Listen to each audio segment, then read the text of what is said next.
She's leaving Friday morning for Europe. And she said, I have, and she's been so busy with it. Meeting is called to order, Southampton Planning Board, Thursday, December 12th, 2024. The secretary will call the roll. Chair LaFaro is absent. Vice Chair Finity. Present. Secretary is here. Board Member Mutu. Present. Board Member Neely. Present. Board Member Fulham. Present. Board Member Glazer. Present. We have a quorum. Very good. Could you please rise for the Pledge of Allegiance? I pledge allegiance to the flag of the United States of America and to the republic for which it stands, one nation, under God, indivisible, with liberty and justice for all. This is our final meeting of the year. Our chair, Jackie, is getting a well-deserved rest out of a terrific, after in the wake of a terrific documentary film festival. Of course, leaving us with the heaviest agenda of the year. She's always watching. Merry Christmas, Jackie.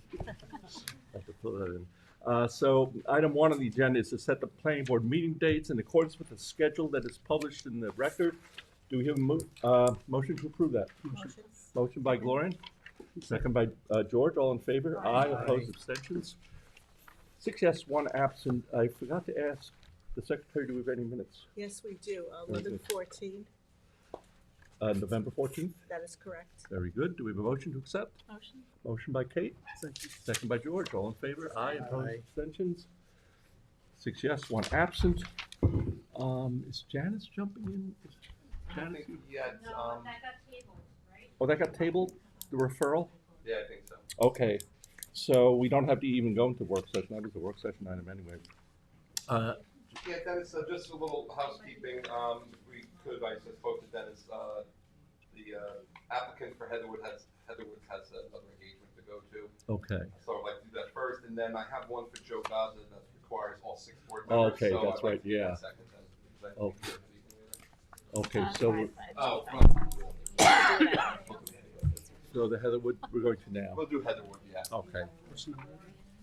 Find that.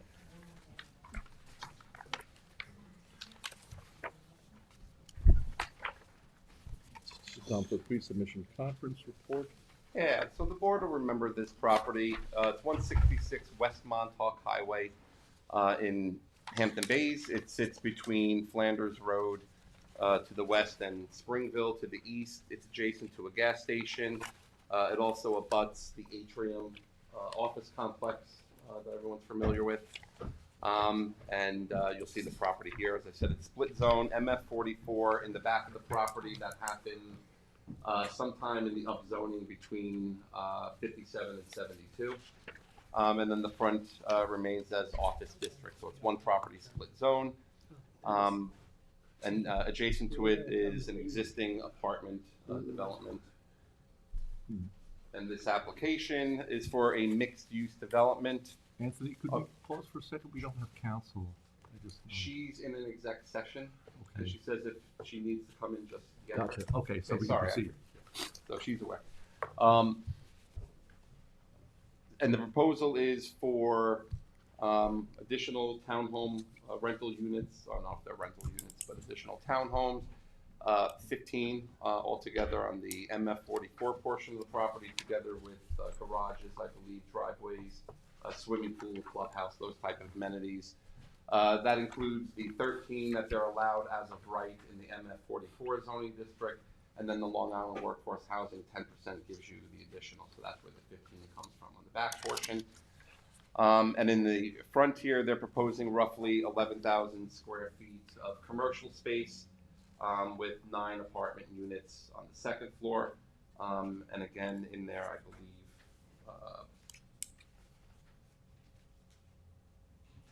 two of them would be affordable. So 4 affordable altogether.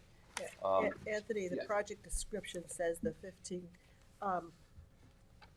will be 3-bedroom rental units. Okay, oh, there you go. Because that was in going my description, there you go. Okay. Perfect. So actually,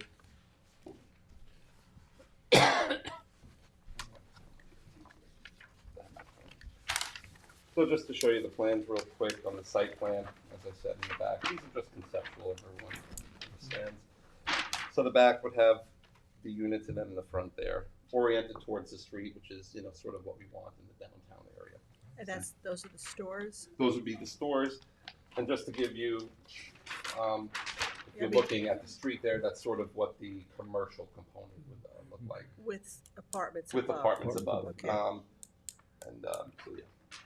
And that's actually sort of a nice design. It has that downtown look to it with the structures And that's attached. what's facing Montauk Highway. That's what's facing Montauk Highway. And I do have an elevation of what's facing Lamplight Road, I think, which is the Yes. private road, which is a similar design. So I have a report here for the board. First page was the description. The second page is just a description of what was happening on each portion of the property, the parking and the improvements. If you go to the third page, that's where the public comments come in. We did get comments at the hearing. We did get written comments. Concerns about the existing apartments being substandard before introducing additional apartments. Concerns about the parking being inadequate. There's concerns that there's already parking situations in and around, along Montauk Highway. Traffic congestion. Obviously on-site septic concerns, so they want to know about, water quality protection. There was a reference to a cemetery, which we'll get into the report, and during the public record there was some reference, some folklore, if you will, about an existing cemetery, so we don't know too much about it, but I'll address it in the report. Again, a comprehensive review of traffic and parking along Montauk Highway. Again, an analysis about the potential grave site, and then bringing the existing apartments into compliance with today's standards. But there's a point that is an existing apartment complex that's not really part of this application. But it is owned by the same. Yeah, we'll get development. clarification, but it is. Yeah. So if you go to page 4, this is where I just start discussing some of the issues that I think we would want to address here. By and large, this is, we want a mixed-use project in your downtown area, so a mix of commercial and residential, and some affordable. So that's good. So number 1, it's a special exception application also because of the apartments in the zoning district. And So that's because it's a split zone. No, it's just that the apartments in certain zoning districts are special exceptions. So in the office district, I believe Hamlet Commercial and Hamlet Office, they're special exception uses. Yeah, so they just have some other standards. So I put the density standards in here, and I always recommend that we confirm with the chief building inspector that they're meeting, the zoning requirements under their interpretation before they submit. I just wanted clarification. Are there any apartments proposed over the clubhouse, or are they all limited to the retail? Did the apartments, units within the OD portion of the property have access to the amenities in the M44? I'm not saying they should. I'm just raising the question, how separate these two. Because the site plan for the front part of this, with the apartments above the commercial, does show a clubhouse for that for those tenants as well. So it seems that these are sort of two separate, residential entities, if you will. But we could get clarification. Number 2 is secret. It's a type 1 action. Because of the parking, it's going to drive it up there. Over 50 parking spaces makes it a type 1 action under our code. So in the second part of that, this is where we'll talk about the cemetery. So it was stated during the hearing and written comment period that a grave site is located on or near the subject site along Montauk Highway, and it's known as Dane Cemetery, for which no official documentation was really presented or submitted. We just had the verbal. Nevertheless, public comments strongly suggest that this cemetery existed. However, a review of historical aerial photography, town records, and a title certification going as far back as the 1700s does not indicate that there was ever a cemetery there. Further, the property is not located in the archaeological sensitive area, and therefore further archaeological review is not required. So I wanted to lay out the facts as I know them for this. But one thing we do know, traffic concerns. So when we get to the secret part of this, and I've already advised the applicant, when you come in, always front load as much information as possible. Makes our secret review better. Obviously, traffic is going to be a big thing that we're going to look at. So I'd like to note in there that we'll be looking for some type of traffic and pedestrian circulation. It is a downtown area still, you know, on the western end, but still, we want that. Number 3 talks about sustainable design elements being incorporated into the plan as we normally state. I know we like to call out now vehicle charging stations. Are we doing a percentage, or I forgot how that works?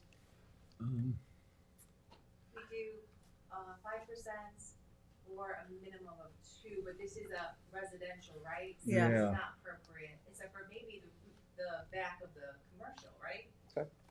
That would make sense. Well, yeah, so we say here consideration for electrical vehicle charging stations without being specific. Similar to the development in Quayog, the idea of putting in the electrical conduits for the apartments and the condos while it's being built so that in the future Well, they this- can be, and where they have garages, it just could be in the Yeah, garage, but This is different, might be different application, because rental, Quiog is gonna be, owned. no, it's not. The- It's the all rental- rental. Quiog is all rental? It's all rental. Oh, okay. And since we have secret review, I believe we have the ability to require some environmental mitigation. I think putting in infrastructure away from the houses, I don't see, I can't remember what the plan looks like, but certainly people who have garages can put it as part of their home Yeah. Right. accessory, but where they have But it's, visitors but if it's, parking, we if can it's a, put the. but it's a rental though, I would assume they would have to get permission. Are from those the owner. rentals or they're? They're all These rental. are They're all all rental. rentals. Is the rear unit gonna have a basement? No. No basement.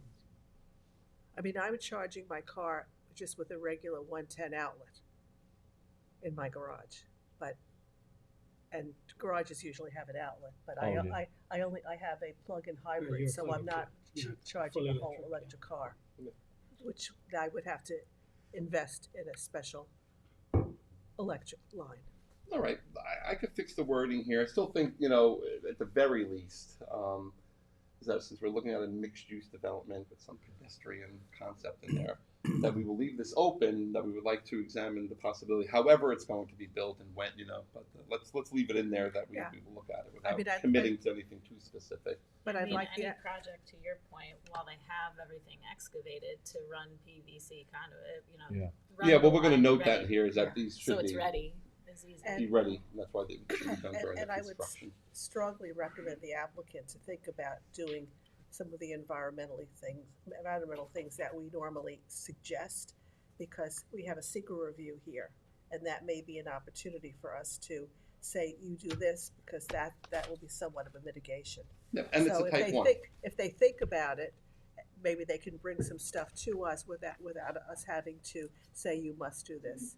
Okay. So I think it's important that the applicant understands that we have a little bit of authority here to require some environmental You have the things. type 1 action, so the project's already met a certain threshold for an environmental review, so Yeah. you're right. And So- so we just move this plan over so I can see what this, that's fine, okay, thank Yeah. you. And remember, these are very conceptual, Yes, so I we know, don't get I into understand. construction details. Okay, thank you. Zoning compliance, so I just put in there, when you get a project like this, let's bring it to the chief and make sure that we're got all the little setbacks and everything, I didn't miss anything. Number 5 goes through the parking analysis here. So on the northern portion here, they're indicating that they need 38 spaces and that they're providing 36 within the garages and the driveways to the units. So that doesn't meet the parking requirement, but I'm also seeing what appears to be some guest parking. So I note that in the report, and so they should clarify, include them in the calculations, and if they need to address a couple of parking spaces, I would say they could do it. I like that. It's, as opposed to over here where they have much larger parking lots. Most of the parking here will be handled with driveways and garages, which I think is a little bit nicer. The OD portion of the project requires roughly 49 parking spaces, and they're indicating compliance. But they're also indicating land bank parking back here. So I note in here that I don't know if the land bank, if they've been fit into the calculations at all. So that we need to show that because A, what is the parking requirement? then you would have to authorize or allow, they would have to provide a minimum of 2/3 before we could do land bank parking. And then, of course, we require covenants get recorded to do land bank parking. I don't necessarily have a problem with land bank parking, but we'll need the calculations and know how many spaces it is so we can determine if it's in compliance with. Well, if the community feels that there's not enough parking in the area, wouldn't land banking actually exacerbate that situation? The idea behind land banking is to create an area for additional parking and then to open it for the planning board to allow it if and when they determine that this property's parking needs are not being met. Not typically for a larger parking issue, but your point is well taken. So we'll look at this and maybe we'll note in here that depending on They might have what to, secret, they might have to just provide the parking. I think that's legitimate. I think at some point we should look at the on-street parking regulations in that area. There's no on-street parking that. That far. Yeah, I don't believe so, but I'll double Not that check. far. Or for you. 2 hour. That's a A lot of the hamlet centers have 2 hour limits. Yeah, But this is this on the- location where The it western is, end there is a It little. doesn't have it. Yeah, I don't believe so, but I could double check. And then I note that parking for residential versus the commercial should be distinguished. It also says in the report, and I do know, because they do note here, potential to convert to individual residential parking garage bays. That might be a nice amenity for the residents, but if they're gonna do that, obviously we'll need elevations. And we do note in here that since it is mixed use, we don't want there to be a conflict between the residential use, so the location of those structures would be important.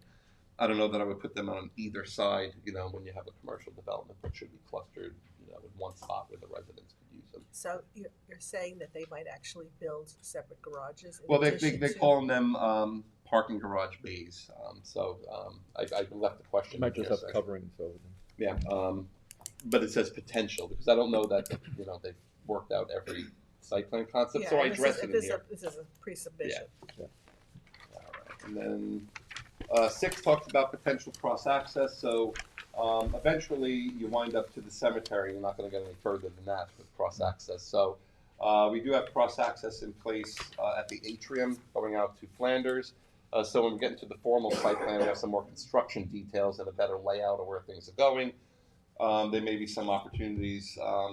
We did have on the gas station up there a site plan approval. They never went through with the site plan approval. I don't know if there's any cross access there, but I'll verify. So we'll look at potential. Do we know where the atrium cross access is, Anthony? I think Is it it's that general? blue that goes to the Flanders Oh. Road there. I believe that one was mapped out for us. Okay. Yeah. Is that what? but there's opportunity from that back parcel to. Right, and then access to the get park. through the gas station, through the bank to the subject I know property. there is Well, a not even grade the gas change. station, but there's a portion which abuts the paved road at the back of the atrium, Yep.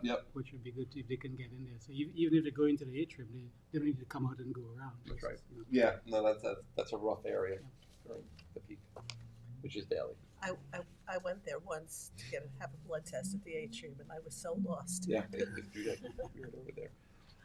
Architecture. So I think the plan where it says, the generally seems consistent with a commercial street wall. And so we'll obviously have ARB at the time. I do note most of the existing buildings in the downtown district are 1 to 2.5 stories tall. The elevations indicate the appearance of a third or half story with dormers, but they don't exceed the 35-foot height. I think they're just decorative dormers, but we would, of course, ask for floor plans and clarification. 8 talks about access. Access is good here. They're proposing it from Lamplight, so no new curb cuts onto Montauk, and that's good. I just grayed out some, issues that they should look at in a development like this in a location, the interaction between the two sites, since they are linked. I'm presuming, and I don't know this, that the first set of apartments would have access to the amenities here, but I don't know, so we leave that as a question. Pedestrian connectivity and circulation, and how indoor amenities connect to outdoor amenities. 9 talks about the sewage treatment, which they're proposing for this project in the back corner. It's designed to accommodate the flow associated with this proposed use. I do raise in the report here, I say system specifications have not been provided, but I asked, will the system have excess capacity? What is the state of the current system serving the existing development? Can the existing Heatherwood complex connect to this new system? So I've raised those questions in there. Thank you. Okay. Because I was, you Is that what you're gonna saved ask? me from Okay, saying it. I know what questions are gonna get popped up here. Landscaping, dumpster location, and code compliant enclosure and landscape details. I know given this is a mixed-use development with a significant residential component, landscaping should consider some of the following in addition to the normal aesthetics.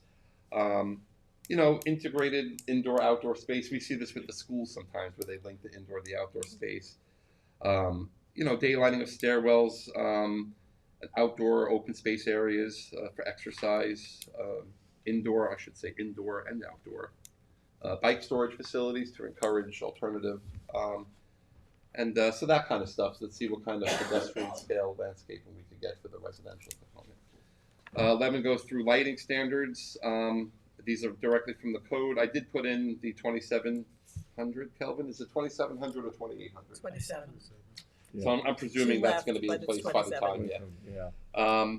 So the lighting details, including photometric information, and then the fixtures, we like them to stay at 10 feet high. 12 talks about the stormwater pollution prevention plan, as there's going to be over an acre of disturbance, and they're going to have to do it for those. Can you show the overhead again, just so we could see, because this site could connect, interestingly, up to Red Creek Park, where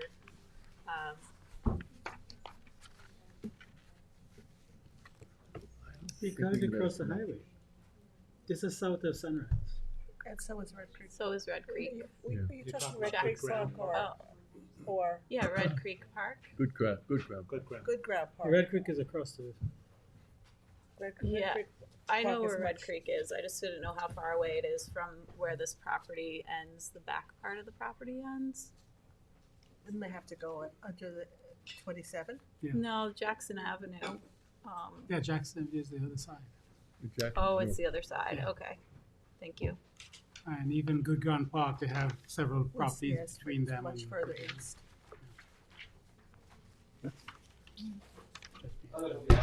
Board, have any other questions or anything? Pretty much covered a lot of it. Has the applicant had a chance to review the report?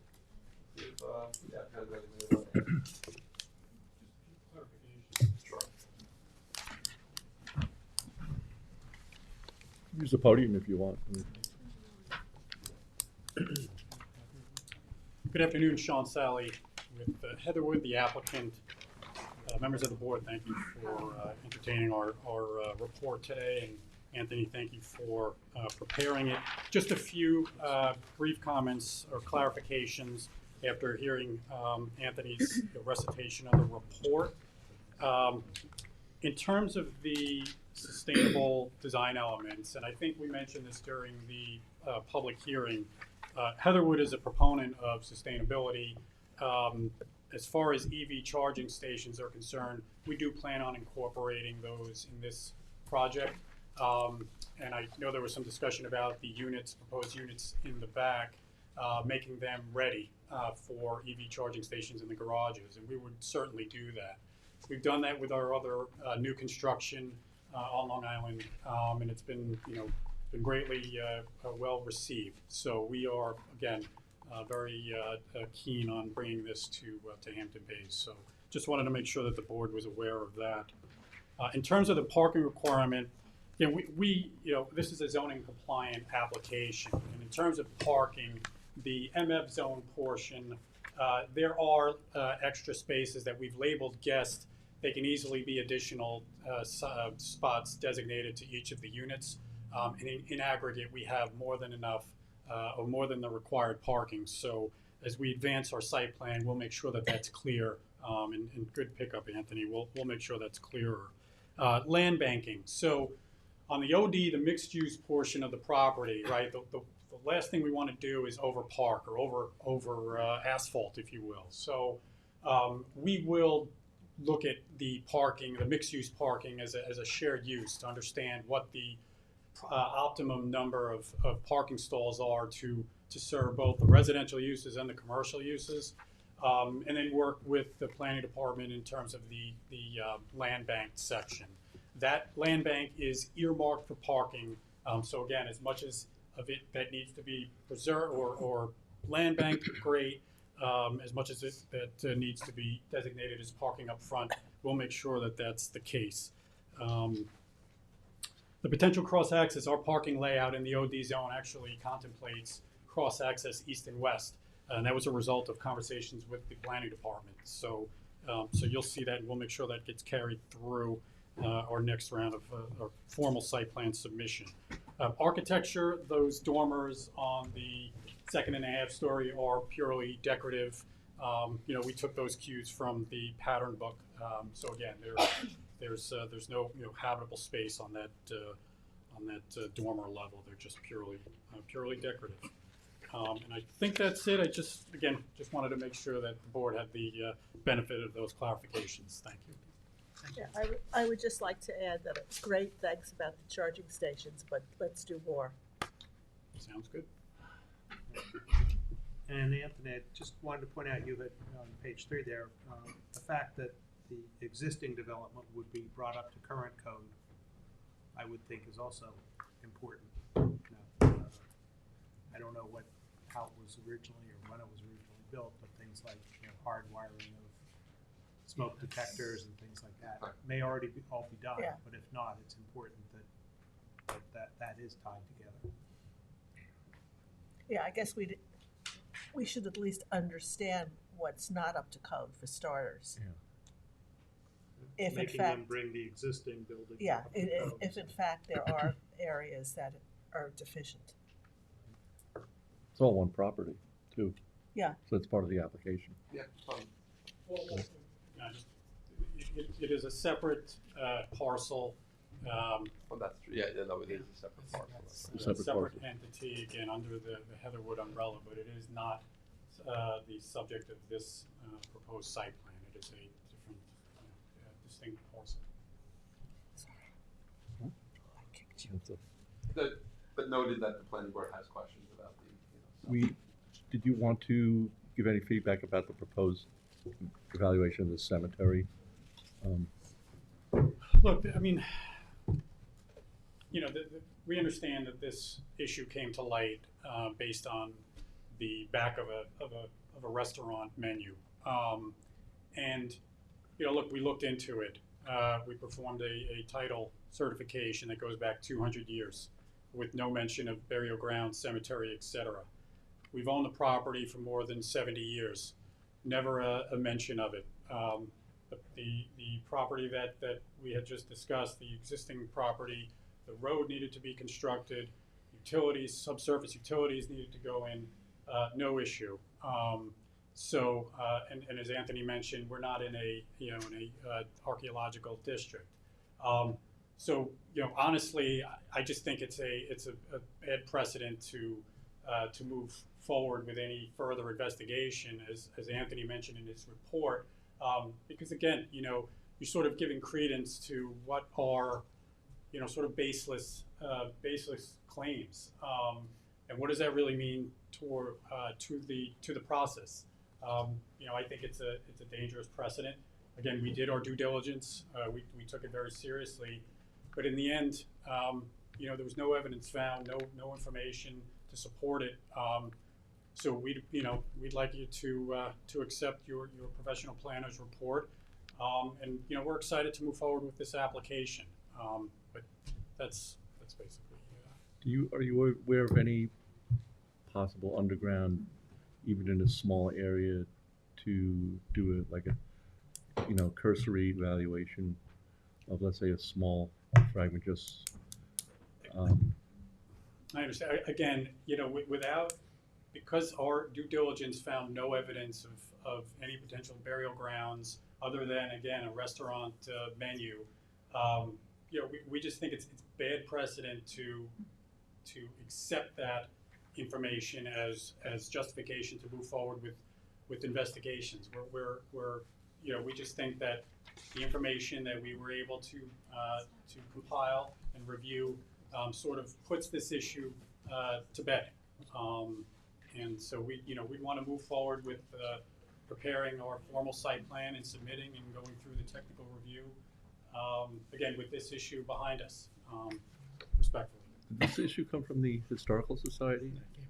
Residents, It came from the public, From the you know. public, I've had from a few- the- It's on the Villa Paul menu. Yeah.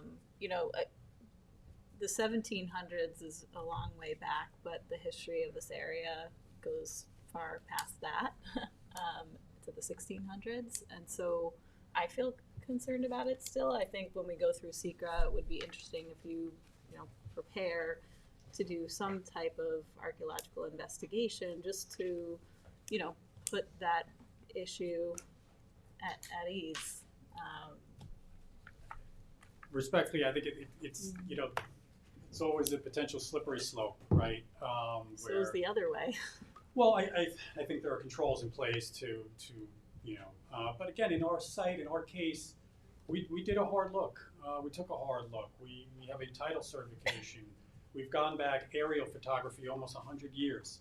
And again, we've owned the property for 70 years. And nothing has ever come up. It's been, constructed upon. There's really nothing to support. Again, we understand it's on the menu and, it's out there, but we really, we take pride in the fact that we did investigate this through document search and title, and we took it seriously. But in the end, there's nothing more than that menu at this point to support it, and we'd like to move forward. Again. So, if I may, what I'm gonna say, it is a type 1 action under SECRA. If anyone's Right. gonna engage in a SECRA review, my advice at this point would be to submit as much information at the time of SECRA. But what I'm hearing from the board is, at least this is what I'm gathering, is they're not 100% on board with how I see it. Well, normally this application wouldn't be referred to landmarks because there's no structure, but There's no this, structure on it may be appropriate to at least have their board review this. They do a literature search, they do. Well, Claire search of was records. mentioning one potential option instead of going down that road of a full-blown, archaeology is at least what you're saying is a phase 1A, which isn't a dig or anything, but at least there's an literature. initial analysis of records and maps to see.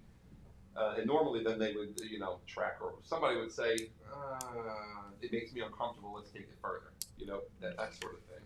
And That way some, it's not a full-blown expense at this point, but I got to caution the applicant, we are going to be under a SECRA review. So, that this board's going to have to make a SECRA determination and be comfortable at that Well, time. have they not done some of that already and they could just provide that So- documentation? So let's Since- see what we have. Maybe we have something that's been done already in and around this area.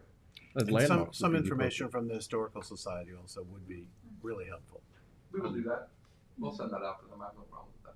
Yeah, so pre-submission at this point, just want to verbalize my agreement with Dennis that this issue, I wouldn't say there's no additional investigation at this time because we really don't know and we haven't seen the information that is put in. So I And then we'll know prepare it's for an that. issue that's going to have to be addressed Questions during still the are open. And the information that's provided is great, I still have questions. So you should know that.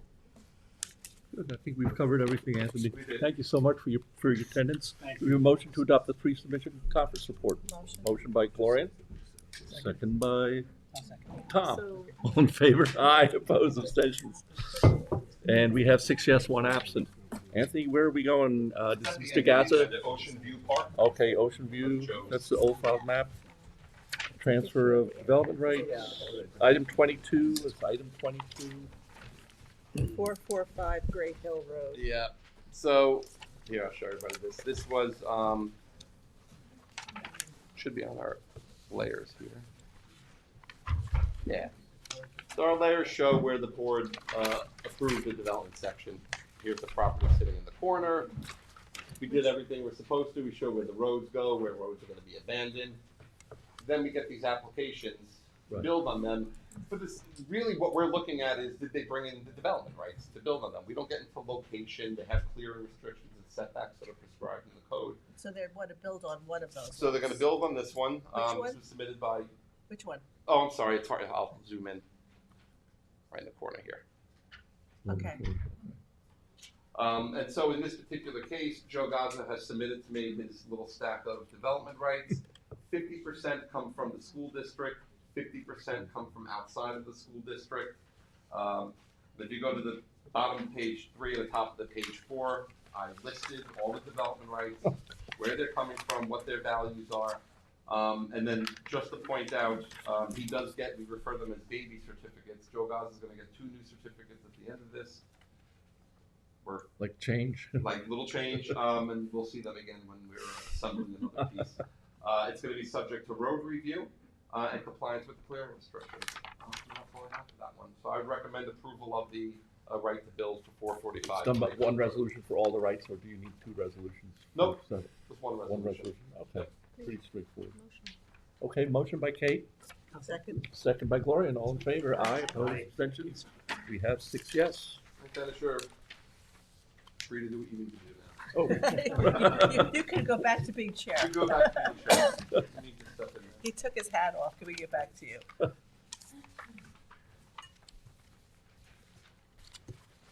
Anthony, do you have anything else to? No, you did. Okay. Yeah, So, I have a public Claire, one. did you want, Yeah, do you mind, that it says yes to rush out to other meetings later today? Sure. So do you mind taking NRP? Is that the only one you have? Yep, absolutely, Yeah. let's do it. That's great. NRP, good. We'll find That's the, 14 and 16. 14 and 16. Yeah, so there's subdivision we'll talk about and the site plans we'll talk about, okay? Okay.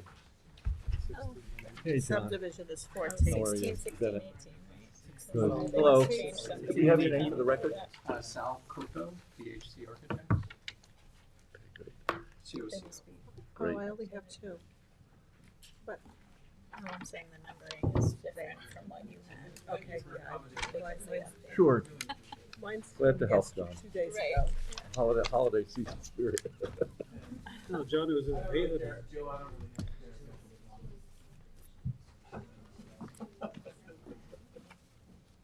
So this is the subdivision And site plan. and So site- we do site each plan site. combined, are we We doing do both? 16 and 18 plan, go to subdivision and site plan now? Yeah, but, let's talk about the subdivision first, Okay. I think it's cleaner, and then we'll Yeah. get into the site plan details, if you don't mind. But this plan, This is the one I was referring this to. plan Oh, shows yep. the site plan on it too, this initial one, there's 3 sets there. This report covers both.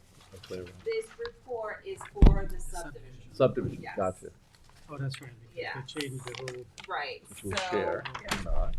yeah, there's 33 of them, so it's preliminary.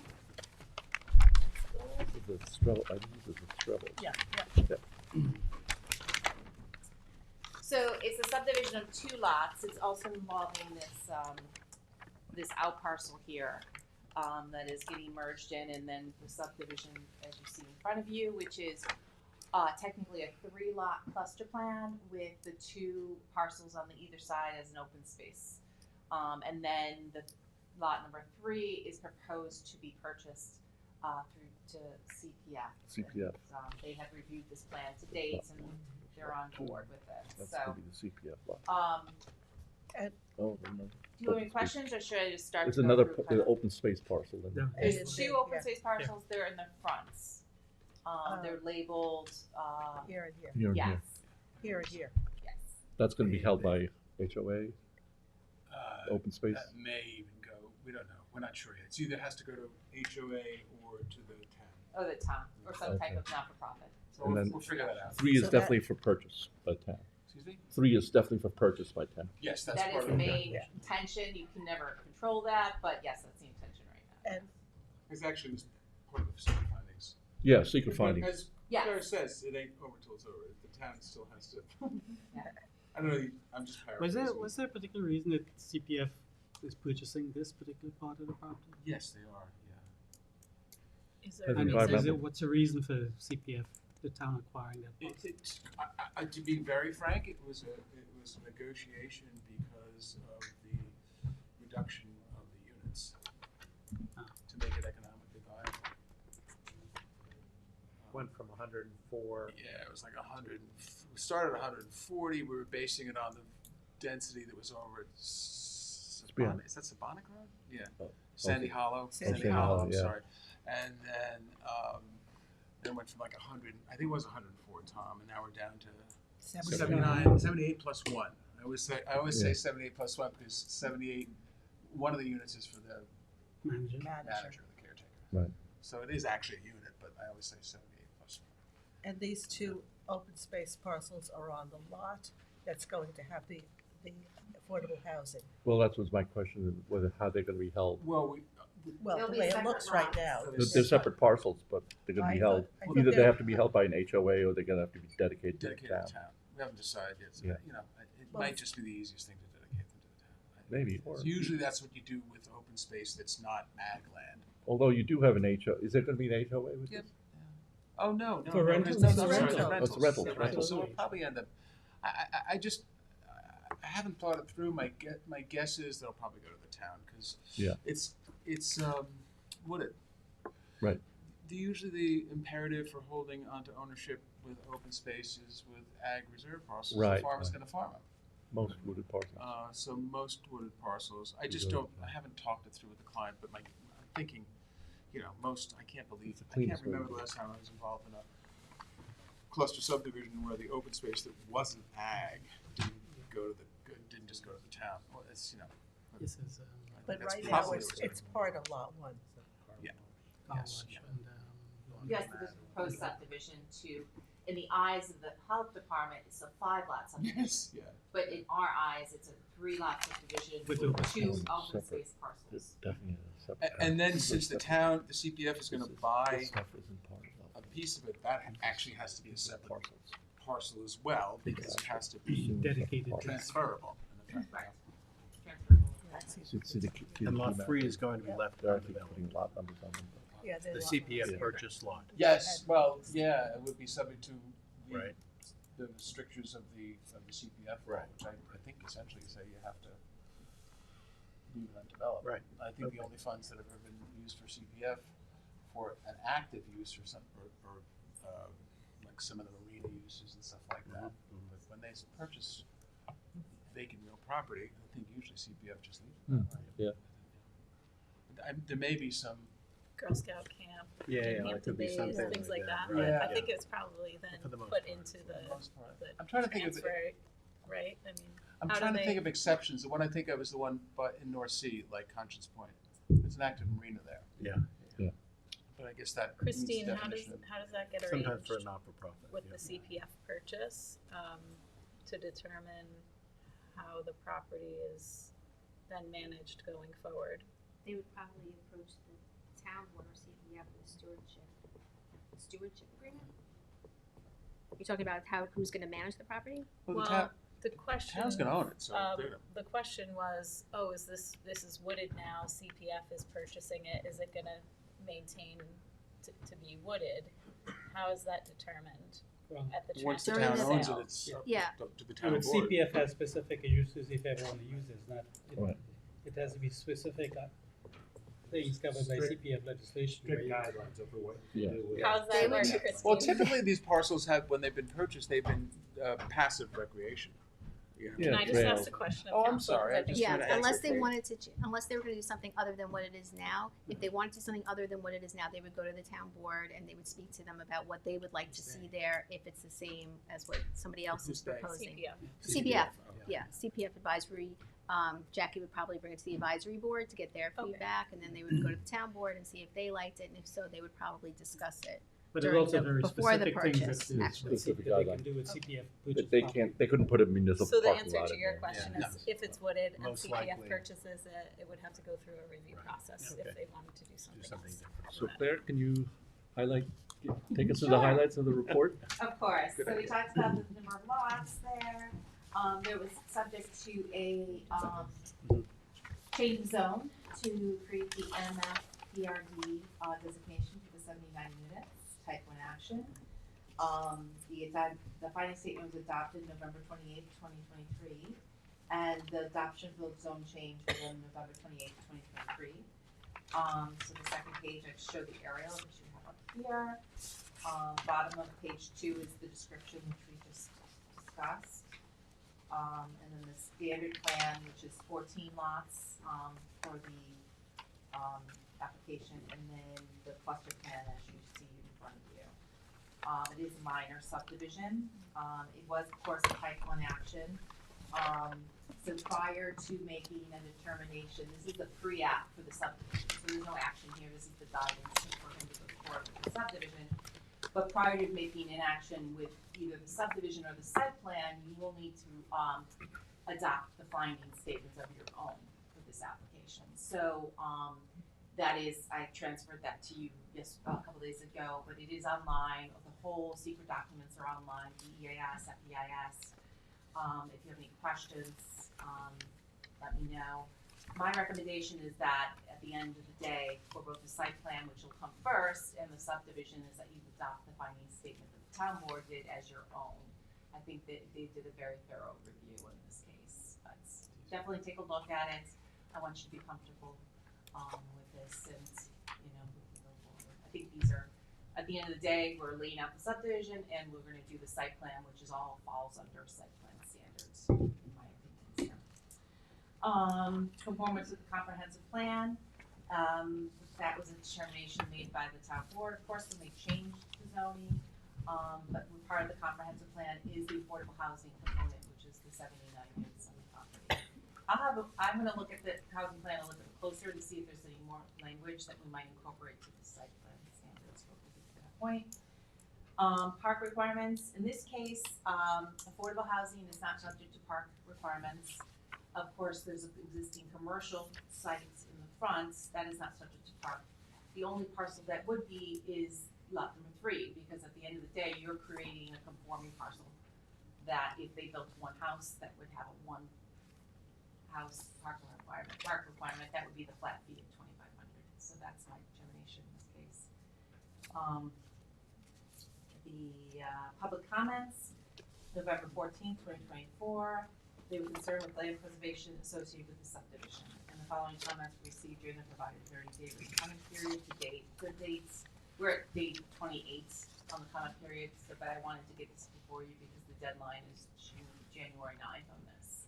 We won't have another hearing to discuss this. The comments were the entire property should be preserved through CPF. Those are the comments received. Is the public aware that Lot 3 was being purchased by CPF? That was part of the proposal. That was part of the proposal. I think that was described at the public hearing also. Okay.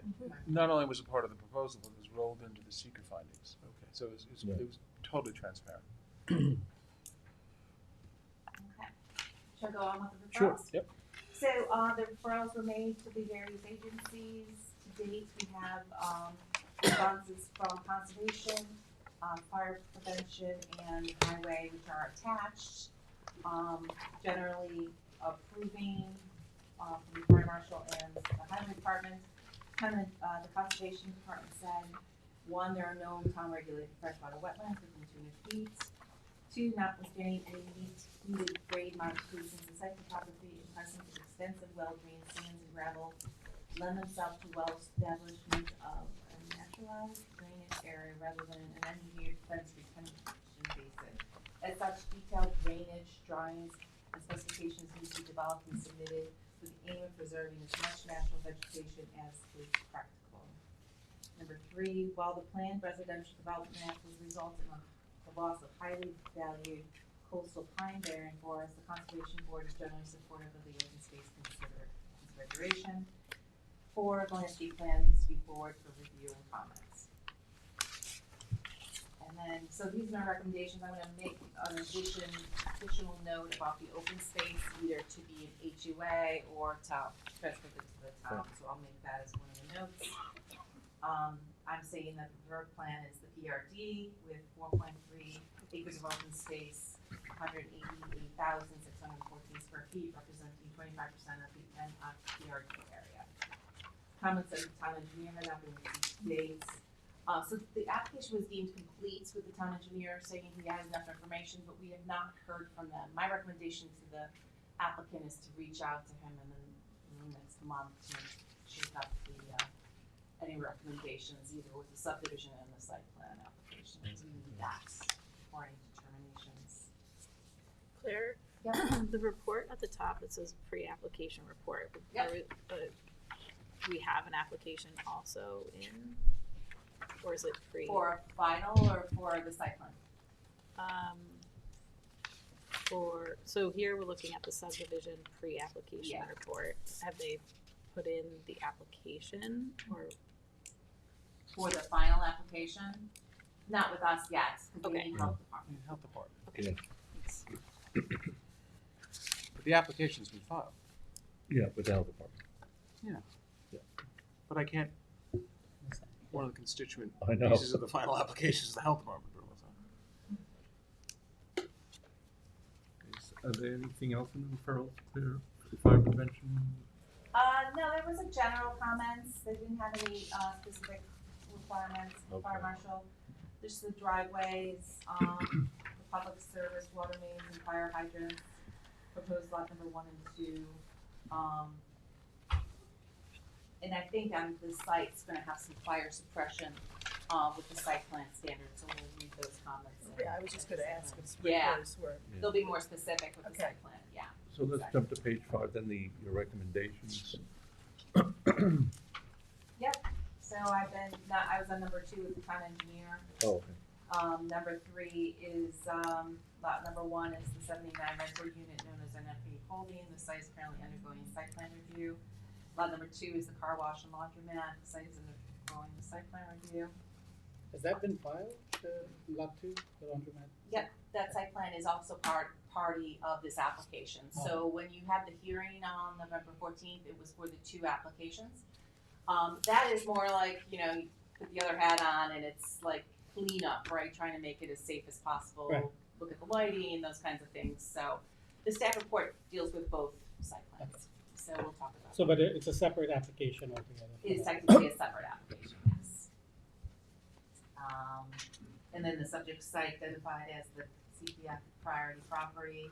Identified lot number 3 is proposed to be created for potential purchase by the town CPF. Park fee, type 1 action.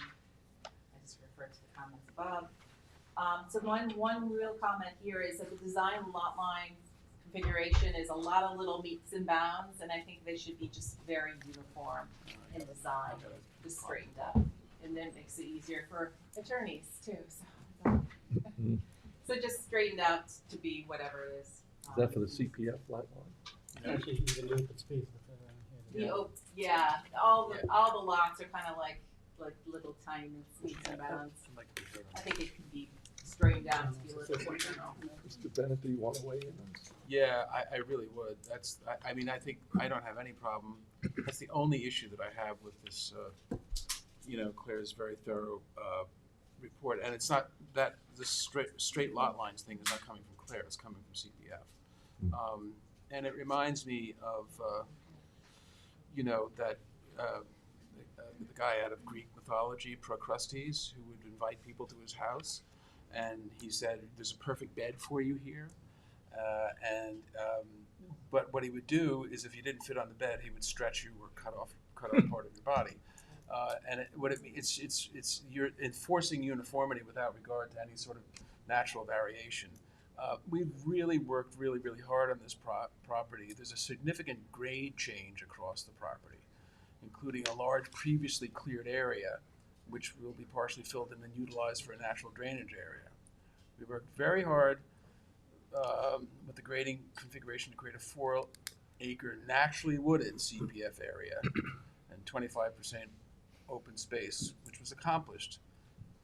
Straighten out the lines will then be a mixture of natural wooded area and regraded area that will be replanted, which I think violates the letter of the town board resolution, which stated that they wanted to acquire woodlands.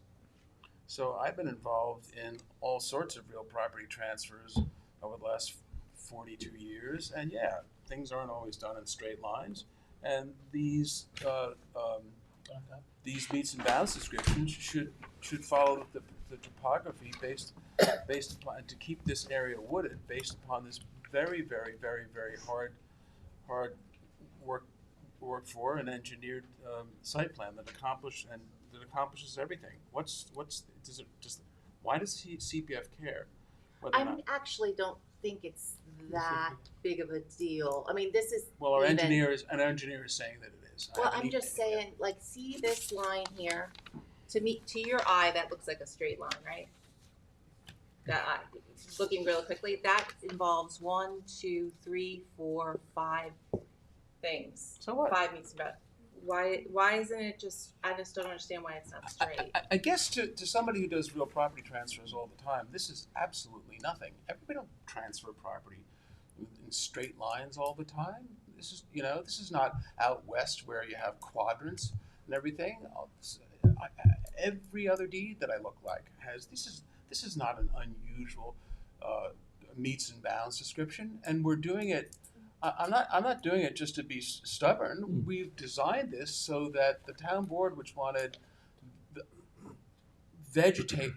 existing natural vegetation area preserved, is being preserved. So you're maybe talking about two different things, because I see what you're talking about on between proposed lot 1. You could see on the little image here that it does follow the contour lines, which makes sense. But you're talking about along the edge of The west lot, side. The open space 1. parcels.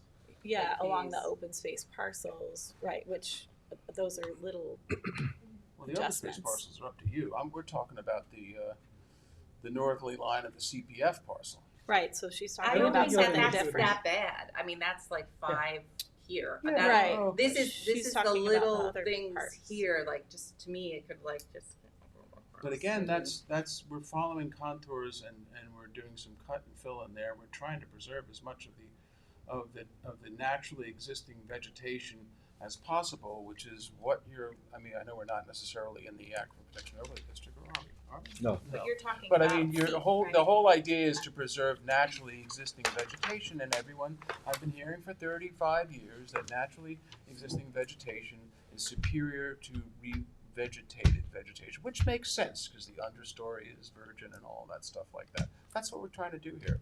And the mere fact that somebody's got to worry, and it doesn't bother me for conveyances periods or setting up meets and bounds descriptions on the covenants. I don't understand why it's what we as lawyers deal with all the time. This is the map that underwent the secret review of the town. So I don't know that. No, it is not. What if It's they? been changed. They have. It's They been have changed. changed. Yeah. Yeah, it was verbal, the change with the 4 lots and things like that. So this is the first, time a board is actually reviewing the map. Yeah. My understanding is that CPF is concerned that they won't have a straight line to manage. So, I do have a concern in that if there's a lot of wiggle room, there's potential for the development to encroach on the CPF land. And I think that would be my issue. yeah, but it can be fenced. Somebody get a surveyor out there, shoot the line, put stakes up, and that's where the fence goes. Fence and stands. You usually do a split rail fence or something like that. Yeah, so Yeah. against both both the open space and Yeah. the potential CPF, purchase yeah. parcel. Okay. Sort of delineates it. Yeah. All right. So that's not really an issue. We're going to strike that. Thank you. That's my only issue. That's the only issue. It's not bad. Gotta give something more to it. It's a better. Needed your touch. Okay, here we go. We'll get to the next.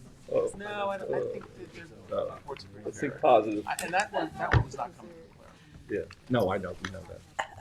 Okay, ready for the next So, round? so this is that covers our subdivision.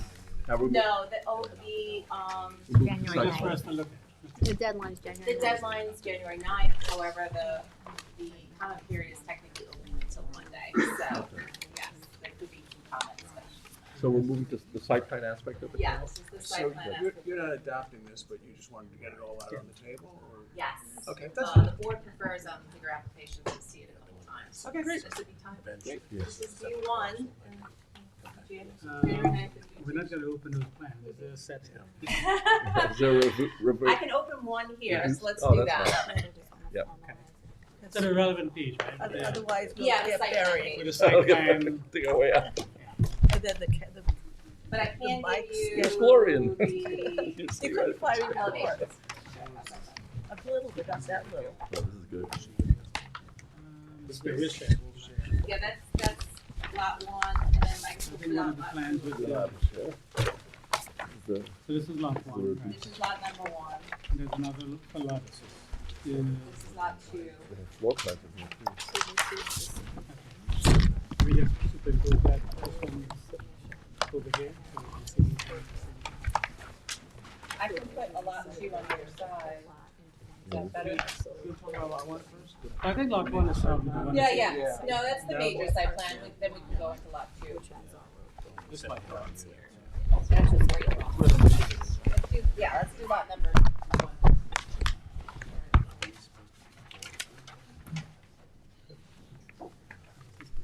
Claire. Wow. Oh, I need to give you reports. That would be helpful.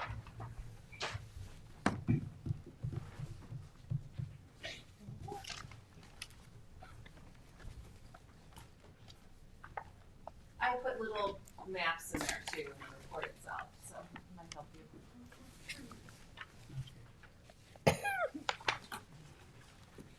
So lot number one is the 79 units affordable housing. That's access is going to come off of Southampton Road. Excuse me. And then the proposed area, I'm sorry, is actually 8.98 acres based on the subdivision. So this will be lot number one. And then we'll talk about lot number two later. So with regard to SECR again, before an action on the site plan, you'll have to adopt your own finding statements. And as before, I'm recommending you adopt the finding statement prepared by the town board in this case. The concerns from the public on November 14th with regard to land preservation would prefer the whole property be preserved. Concerns with the overpopulation of the area and overcrowding in schools, concerns with traffic, concern with sanitary waste for the car wash. Written comments received to date during the 30-day written comment period. Opinion that the single-family zoning should have remains and the property should be entirely preserved through CPF purchase. In this case, comments were sent out, and they are. Claire, may I interrupt for a second? Sure. I believe the sanitary waste from the car wash is going to be taken in by the new system, IE system, or? I don't think so. They said it was a closed loop, right? Because I asked that. Yeah, Yeah. I'm remembering that, it was sort of It's not a an issue. closed loop for the car wash. Yeah. The sanitary waste for the commercial is going to be incorporated in the sewage treatment plant for lot number one. Just the sanitary waste. I don't think it has anything to do with the car wash No. or No, not the at all. laundromats. That waste. We're not running the gray water through the on-site Yeah. wastewater system. And the gray water for this, That's the gray waters for the for the, car wash. Car wash. And it's a closed loop thing anyway. And What it about- just gets pumped out. Excuse me? It just gets pumped out, I think.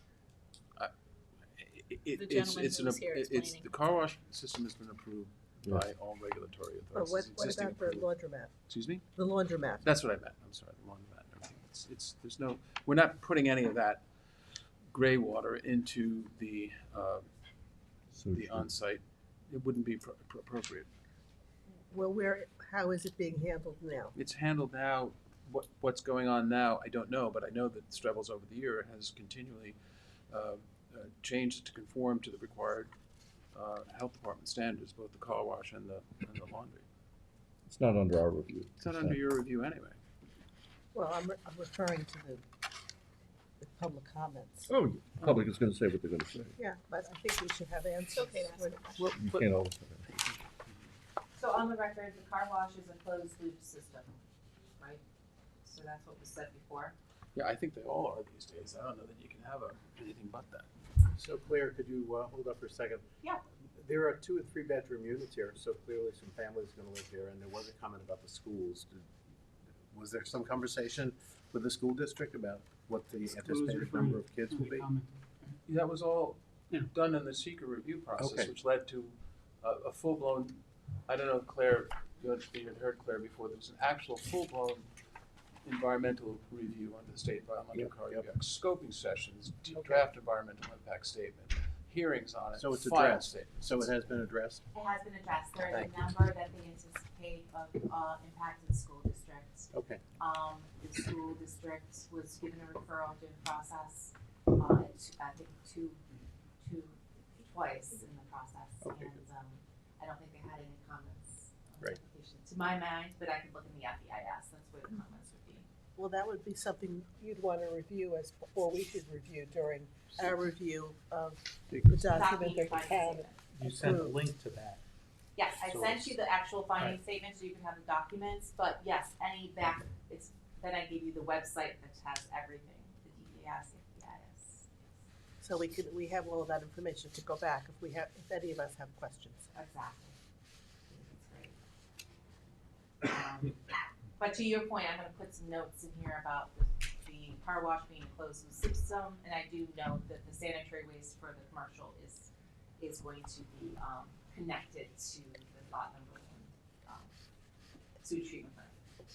So the commercial aspects other than the car wash and laundromat from the Strubble site is gonna come to this? Yes. And this is, since we're doing a site plan for both lots, Mhm. do we not have the ability to question whether or not the existing stuff meets current sanitary code? Well, it's not within your, it's not within your review, it's not being what you're asked to be done. That's what I The just only way it asked, could and come Claire up is said in the yes. secret process, and the secret process, there's been a full-blown secret process here. No, I would object to that. Council? It should come through the secret process if there's an issue. The information's gonna be in the DEIS, FEIS, and the findings. So We we have the received that ability to link. question it. It just, it may have been answered. Yes. We Thank received you. that link, I think, yesterday from you, I actually sent a it, couple days ago. I had sent it with the completion sent in it, I didn't- September. I- promised I you. did not have- I saw something, I I didn't have a clicked on chance to this read it. morning. Remember he and I were fighting about, you know, I clicked on it this morning, that's what. yeah, but I did send it to you again, so, Okay, the second time, yes. thank you. I wanted to leave you hanging for that information. Should I go to the referrals? Sure. Okay.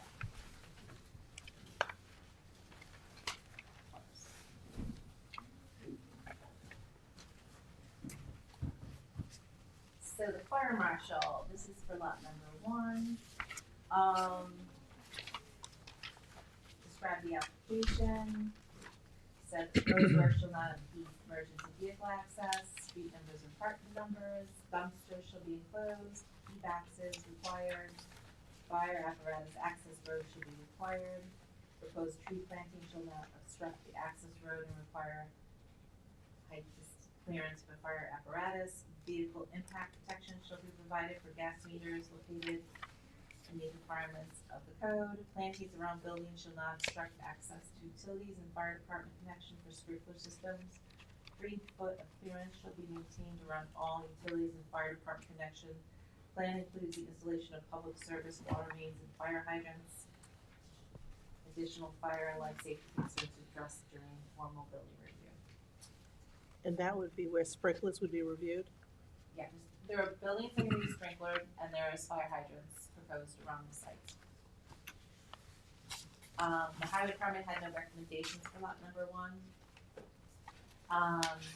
So with regard to,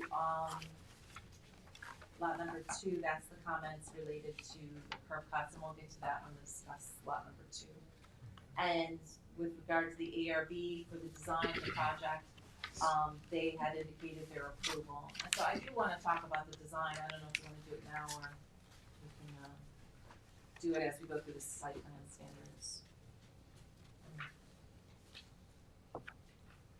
Okay. The ARB did unanimously approve the design. I mean, ultimately it's your approval. I would just caution you, if you're gonna do something different than the ARB, the way I read the code, you have a majority plus one requirement on that. I did give them the elevations, I'm not sure if you want to take a look at them. There is this significant buffer in the front, right, is it a 50-foot buffer?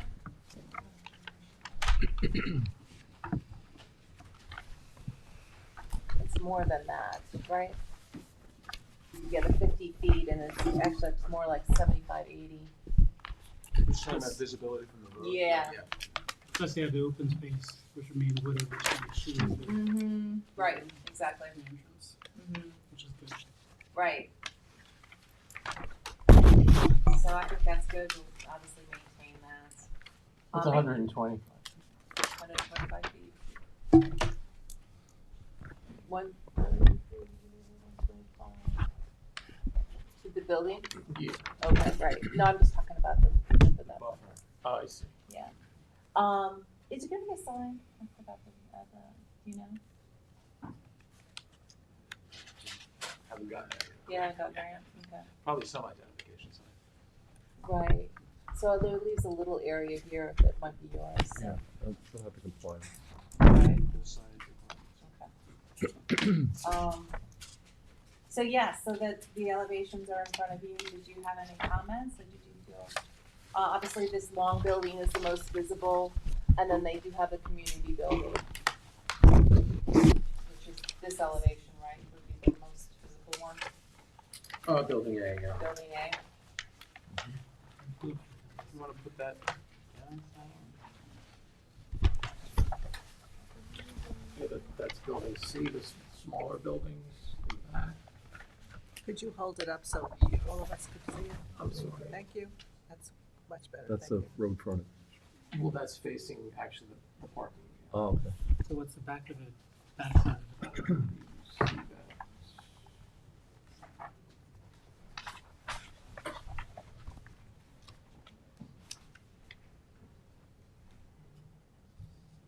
And they're showing solar.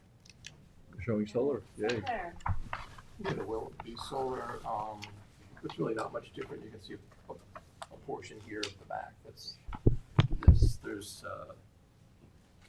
patios and terraces in the back. But is this building A? This is building A, this is, No, that's still the parking lot side. that. That's in A front. portion of this right here, yeah. I was asking what's the back of this look like? This building, One? We only have that in elevation, we don't have that in rendering. Oh, so, but it shows it in that packet, right, in the elevation? In elevation, yeah. 401, I believe, or 400.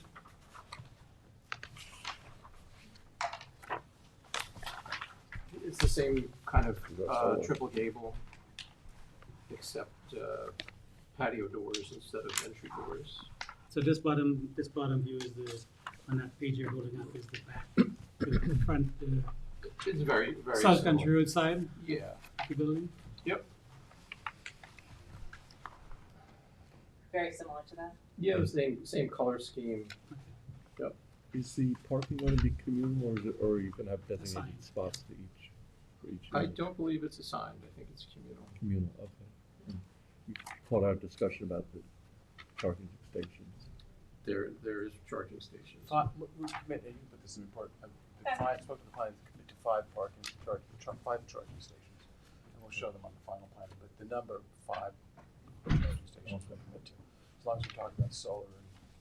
Yeah, that's always good. Oh, great. A couple at each building. A couple at each building? Isn't it? Or Five. is that- 5. They'll be sprinkled throughout the Okay, good. site. But they'll be for the tenants. Yeah. I think we had some discussion, and one of the concerns, particularly including mine, was the number of parking spaces provided for let's call it 80 units, or 79 units, right? Because you have a sprinkling of 1, 2, and 3 bedrooms. And previous versions, I had looked out how many bedrooms we had total throughout the site. I don't know if you have that number or not. And the expectation of how many people with cars, because we're in a location here where, like most of the East End, there's no public transportation. So you have one person, couple would probably have 3 cars, 3 bedrooms, you probably have 4 or 5 cars. You have enough parking on site for every, I think one of to- our other to- questions was whether or not it was gonna be cars Do or you some think it's sort of overparked? larger Sorry? I think it's vehicles. No, I think it might be under. Okay, well, we meet the code, yeah. and there was some suggestion there about land banking, which I don't. It's think nice we to say, should. it's No. nice I to think say we should meet the build it code, all but out, there are yeah. times when the code, we had a previous application where they're talking about, look, we may not need all this parking, so we can land bank some, but you meet the code. But No, I if think you have too many cars on this site, there's gonna spill over on South Country Road and adjacent roads, and parking is not really allowed on private roads, on town roads. No. Well, there's 12 Overnight. units with 3 beds, and there's 2.5 stalls for those units. 40 units. So for a three-bedroom You have structure, 2.5 you're doing two, 2.5 2.5. parking spaces, and then all the 2 bedrooms, 40 of them, have 2 stalls per unit. So this is a typo in here, it says 27 three-bedroom. Yeah, that's a typo. Okay. That's me. It's cutting. 12. It's 12, yeah. Thank I did the calculation right, but it's, Yep, yep, yep. We're exceeding the amount required. Exceeding the amount required. yeah, so I it's understand 28. that you're saying that even if you meet or exceed slightly, my comment is that it's fine to do that, but the reality of how many people if they have cars versus the code requirement, how do we handle that? Because we are not you can't go and take the train or the bus, Yeah. go step out there and do that. I think it's tough. I guess my position would It'll be the same with the reality of how many people, how many students they expect from this by code going to the school district versus how many actually show up at the school district. Yeah. And there's been a lot of built construction which is exceeded with no consequence to the development. Yeah, I mean, that's been one of the things we've talked about, is that we as a town need to look at, after build out, what was the actual result, because I think what you're- we're using as a potential may not in fact be reality. I think you're in a bit of a bind if I've met the code requirement for parking, indeed have exceeded it, because that's the specification in the code, and that's what your site plan tells you you should require. But it's not like we're here for a variance where, you can start adding conditions that are outside of code sections because I'm here for a variance. I'm here for a site plan approval. I understand. I mean, I guess I would address it with legislation, but right now I don't know that your plenary site plan authority gives you the authority to say, I know you indeed exceed the code, but we want you to do more parking. John, do you have a provision for visitor parking? For what? Visitor or guest parking? I think that's calculated. Is that in our calculations That's when we part do the of the project. calculation? Number was determined. That's just the way the code is. Yeah, it's, I mean, you could, just as like it's boots and suspenders, but you could also just covenant that you'll keep all your in compliance with the code, you'll keep all parking on site, notwithstanding Well, anything else. if the area is outside of the site is posted non-parking, then I can't park there. But if it's not, I could be from Mars and park there.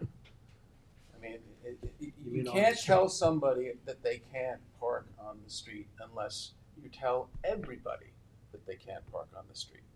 Parking regulations is something we Yeah. may want to look at Oh, as it yeah. moves along. But I exceed the parking requirements here.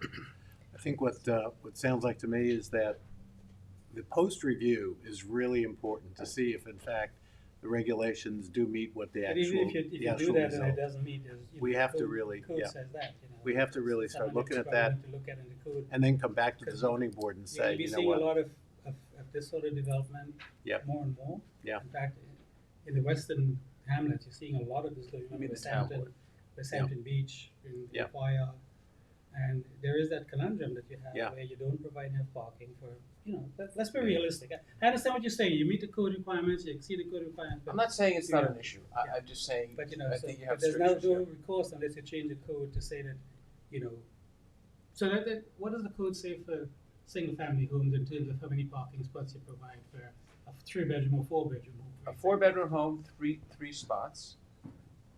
A 5-bedroom home, 4 spots. That's a single family residence though. I can tell you. It's one less than the number of bedrooms. Yeah, Larger- but then typically you have a driveway, and a 2-car garage and a driveway that can take 4 more cars if you need it to, right? So it kind of stays on site, for the most part.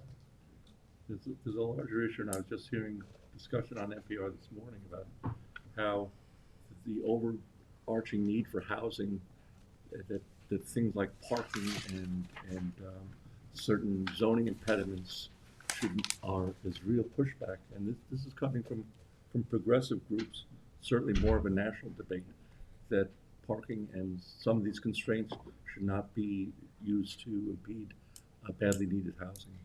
The challenge here is you can't get anywhere without a car.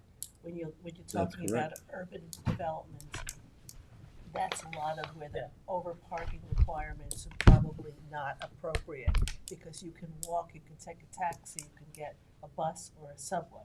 Right. Where we live, in general, unless you're a marathon runner, you ain't getting anywhere without a car. I'm just restating what the Yeah, I'm just- the national Yeah, discussion and I'm is just saying, about. but that's Dennis, focused more on a if I different. may, what has happened, and as local folks out here, we've seen it, that the increasing tightening of these sort of restrictions, the net effect of it is you have exclusionary zoning. No question about it. All of this stuff, historic preservation, you could call exclusionary. 'Cause CPF fund. What? CPF fund. CPF fund is exclusionary. Yeah. There's no question about it. What 30 years ago, people say, "Oh, buy all this up," and I would look at them and say, "Where are your kids going to live?" That's what's happening. I do have another parking question. Are the parking spaces big enough for something bigger than a car? If this is affordable housing, might they be tradespeople, and can they park their trade Well, vehicles? Trades they will Vehicles not that allow- have, trailer. we They can't can't do park their trailer. This is I would commercial imagine parking. This is going to be privately managed. They typically do not allow. well, commercial. I'm raising that Oh. as Yeah, no, an it's issue. it's an issue. Yeah, I'm we're glad not, you mentioned that, Laura, because one of the things as we drill down, there are two standards, 9x20 and 10x18. Yep. I'm a proponent of the 10x18 because cars are bigger than they used to be. But lengthwise also, because Length- now the. Once they get, but with once the- they get into The space, hitch they're in- tongue sticking out behind it, you need almost an 11-foot long. once they're in the space, they're in the space. Yeah. But I don't know how you folks have laid this out. it's 9x20. They're 9x20. Okay. The other I think- remedy I to that think is in people other should words- go back to cutting their own lawns. But That would also solve more traffic. Or have none, like me. Everybody, I don't John, have a I don't know lawn. if you heard me, but It's just Artificial turf is the way to go. anecdotally, Traffic none of these task privately force managed meeting. facilities allow any type of commercial. And There's I'm not gonna be- assuming your Excuse management. me. There's not gonna be company's landscape gonna follow controllers. protocol. down there, they'll be prohibited. but if you're 9x20, you're 9x20. It's in our, again, it's in our code. Especially if And 10 by we could 18, you need dig more very screening deep and on space. parking guidelines, and we could dig very deep. A lot of these guidelines were established by international ITE, Yeah, that's right. and their calculations were done in the 70s, 80s, and 90s.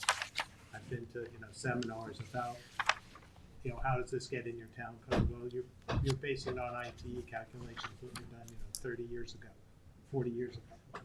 Dynamics have changed a lot, but those ways of developing the standards haven't changed. So it's a pretty deep subject. Yeah, but also remember people were driving those big boat Buicks and Chryslers that were big and fat. Yeah, Those the tails. so they ain't the same car.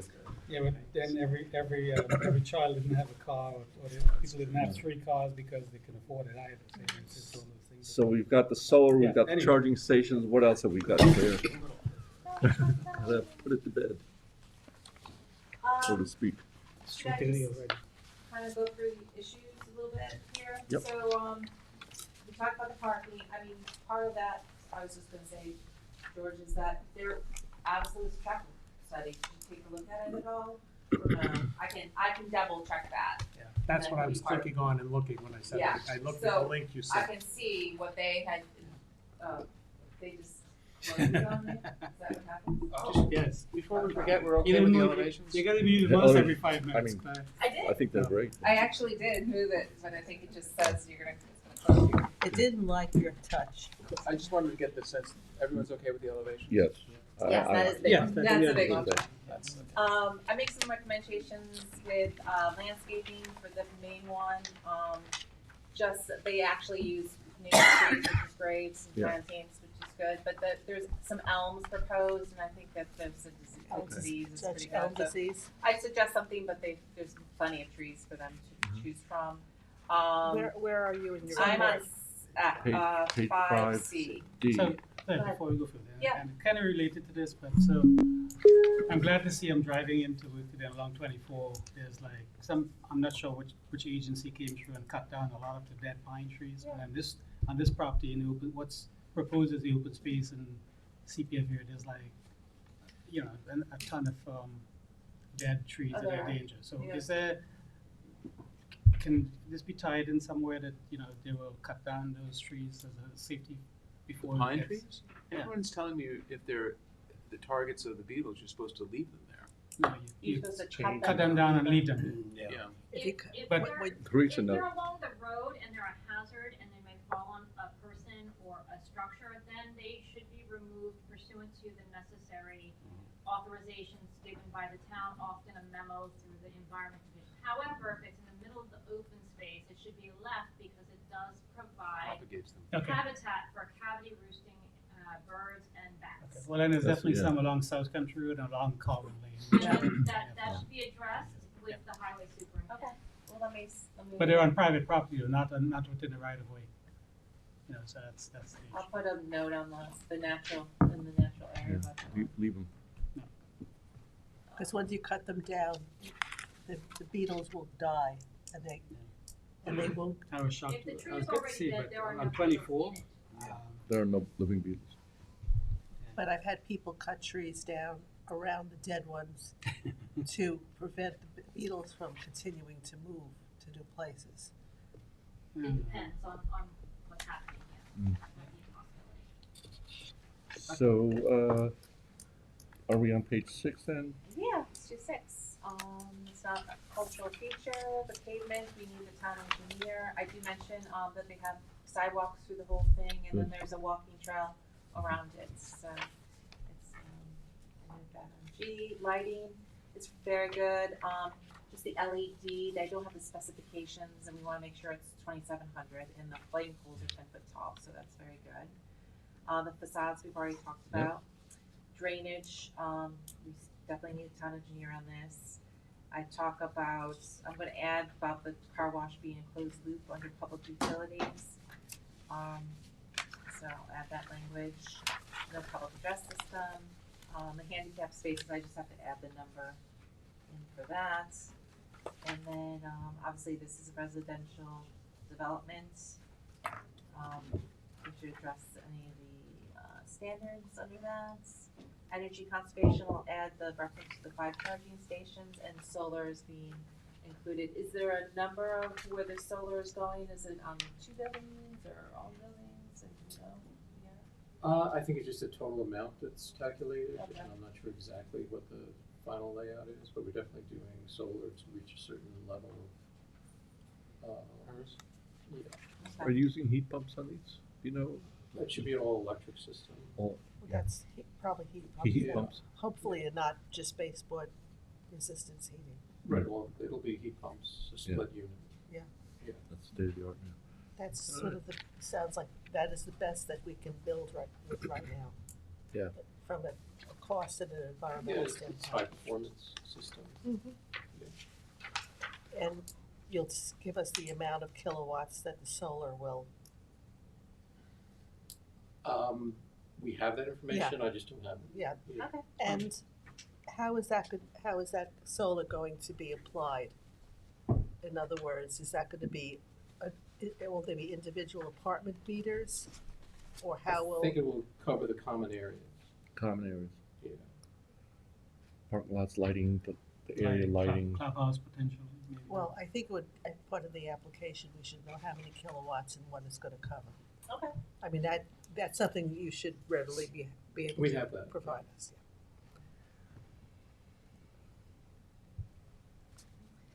I did mention the cross access because it's a commercial site to the south.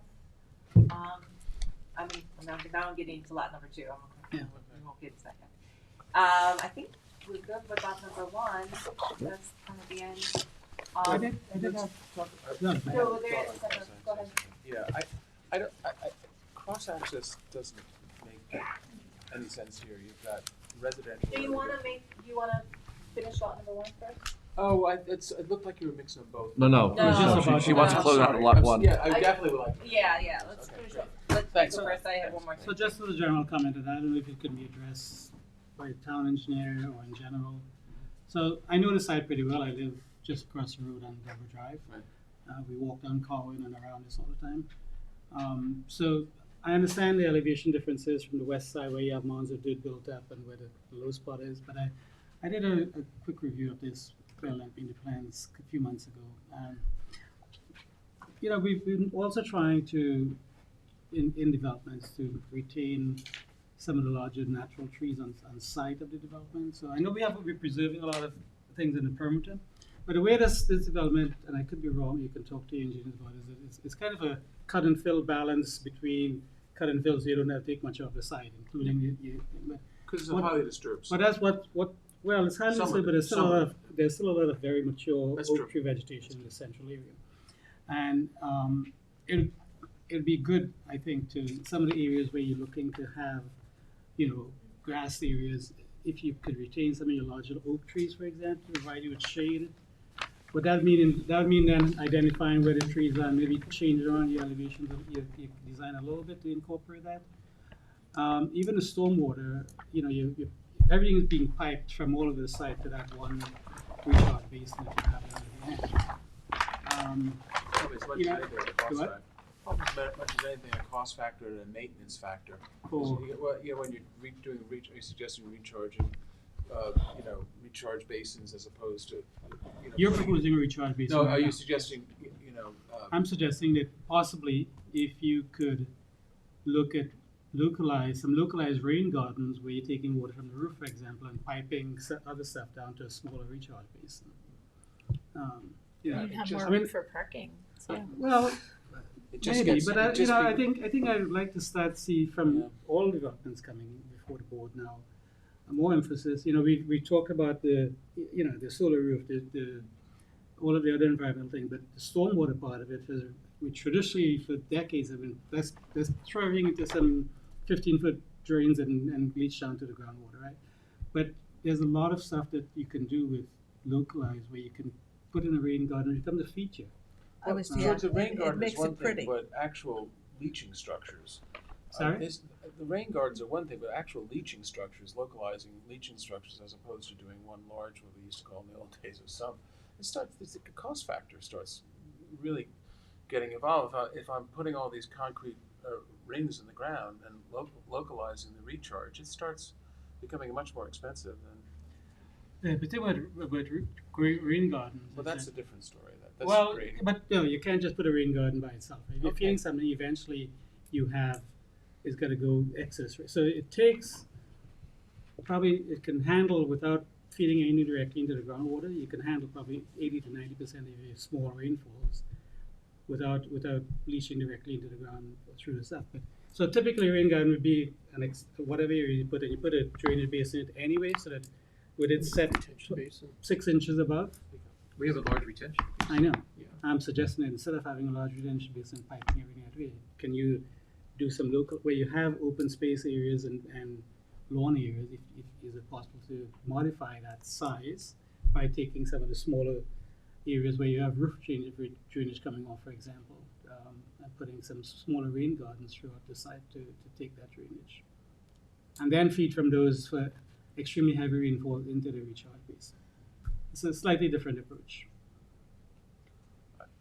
I guess my concern is that and this is a workforce housing project. I don't have to be an estimator to tell you that that's a more costly approach, because you're creating multiple units and you're not having a large recharge area. You're putting in leaching pools. In some areas, yes. I prefer not to. Yeah, they would make the site larger, the development larger. It may not. It may not. And we're crunching in. We're trying to achieve all this open space as well. So we are trying to localize as much of the development on the site as possible. Listen, I think we're at the stage now where we can. It's a pre-application report.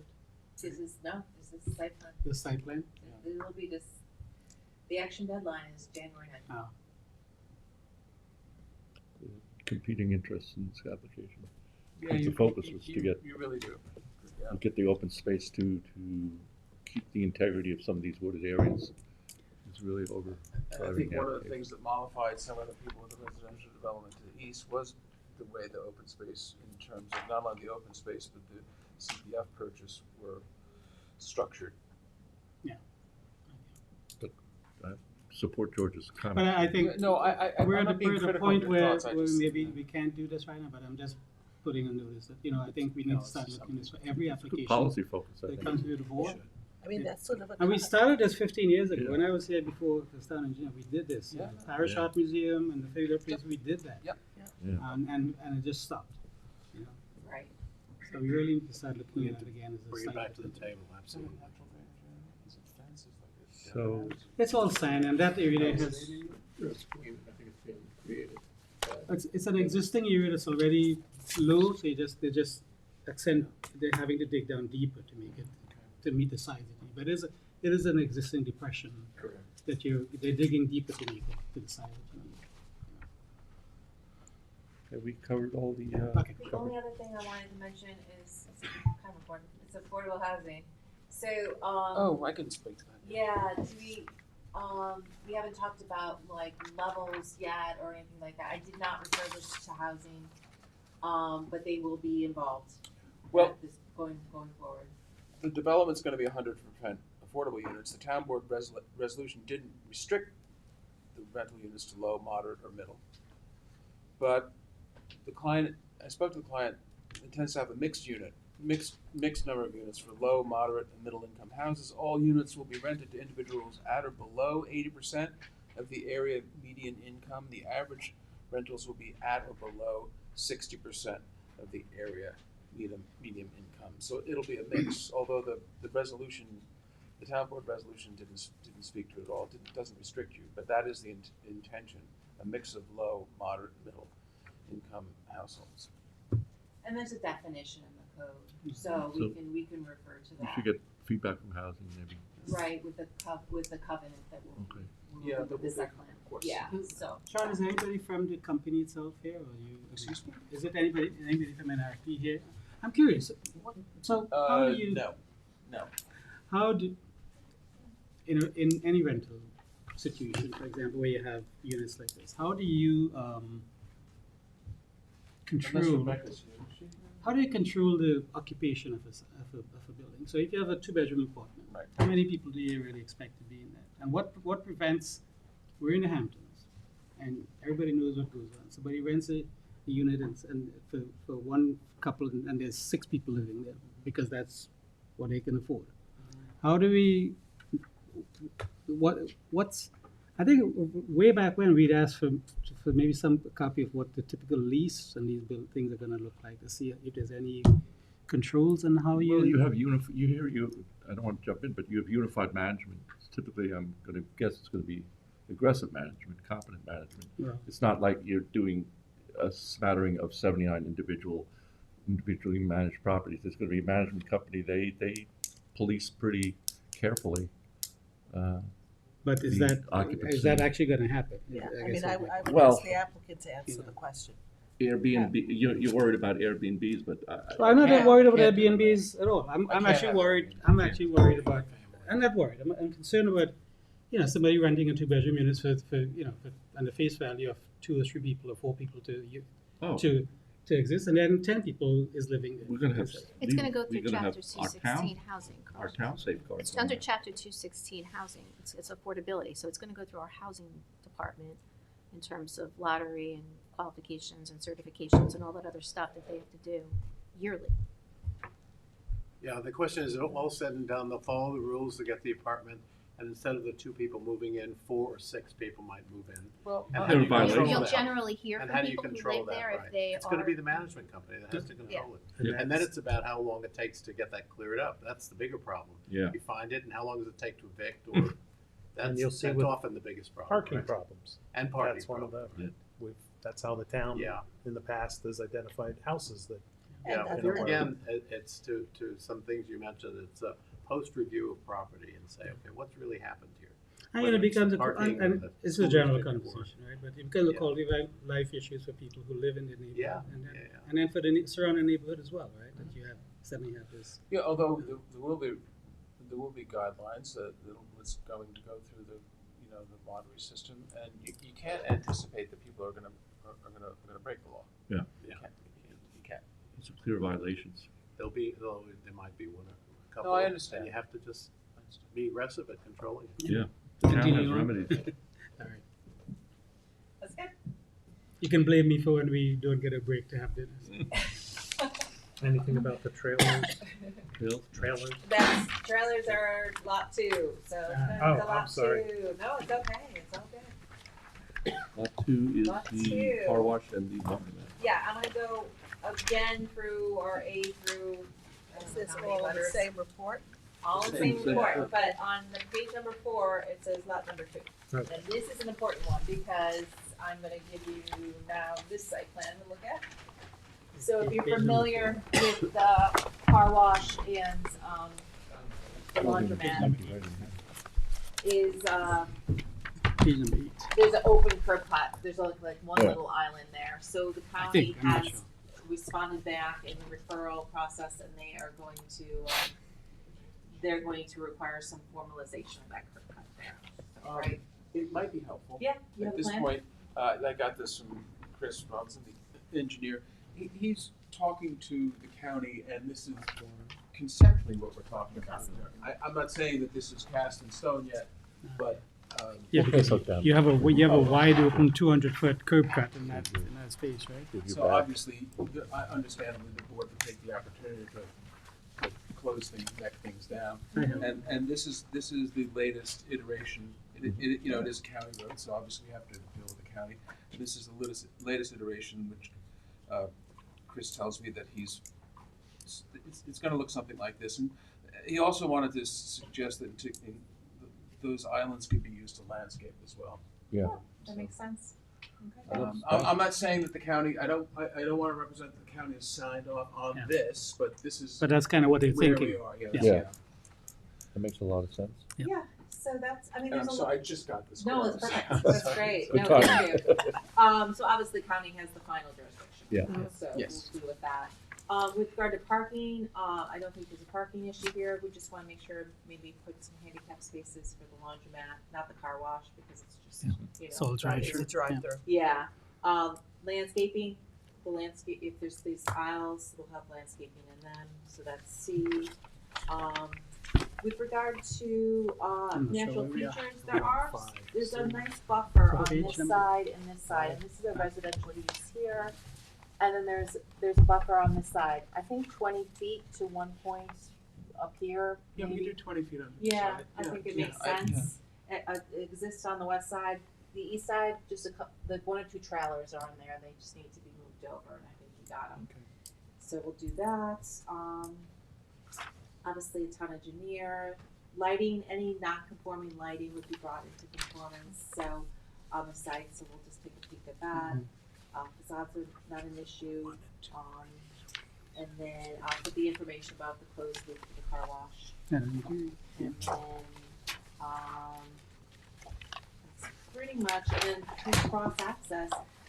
It is commercial, but this is, the, manufactured home park just to the west, and this is a residence to the east. It doesn't make any sense to have Yeah. cross access. Okay. All right, so I don't have to trot out the Holmes case. No, you don't have to There you have go. the Holmes case. Okay. So- 1 minute, some billable hours. So that's an easier thing. The only thing, just some abandoned trailers, maybe just label which ones are abandoned, which ones we're gonna keep, and then that will be, they'll have a building permits for those going forward. So that one, we'll That do this kind of on wraps up the January 9th. issues. Mr. Bennett, anything more to add? We're off to the races. We can go ahead and adopt this. Oh, no, this is, On the 9th. yeah, no, I mean, the report is already, we did a pre-submission, we adopted pre-submission. No, there's no pre-submission with, change of zone applications. Oh, okay. And So- subdivision, there's no pre-application? And then the subdivision has a pre-application, so we'll adopt the pre-application. On the 9th. On the 9th, if Okay. everything's in order, we really need the town engineer, but everything's in order on the 9th, then we can adopt the site plan applications for both. I'll have resolutions way ahead of time, I'll have to work on them. So, and of course, any questions, let me know. Great. And secret, Thank you. where's Secra, we have to adopt the finding statements. before we Yes. approve, The before two site January plans, 9th. Yeah. Can you hold on, So- please? Or do you- Oh, yeah, of course. So if we have questions, we should get them to you, and then they can be discussed on the 9th, because we Yes, will not that would meet be fine. between that. Okay, I just wanna make Can I sure keep that, this? I'm gonna keep this. Did you want it? like Dave, you'll need to have those questions, so. Good, thank you. Thank you. Thanks, Brother. Brian. Thanks, Good John. Thank you so much for coming in. Happy holidays, Merry Christmas. Holidays. There, did you have other applicants? Oh, no, everybody else should go first. Okay. I feel Teresa, bad. where? Oh, shoot.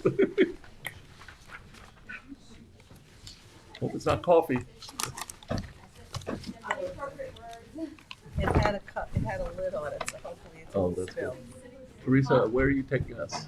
I'm sorry, Where are you What taking number? us? Riverside. Riverside. And what number is that? It is, number 1, I believe. Oh, number, town board referral? Number No, 2. I have Karofsky, pre-app.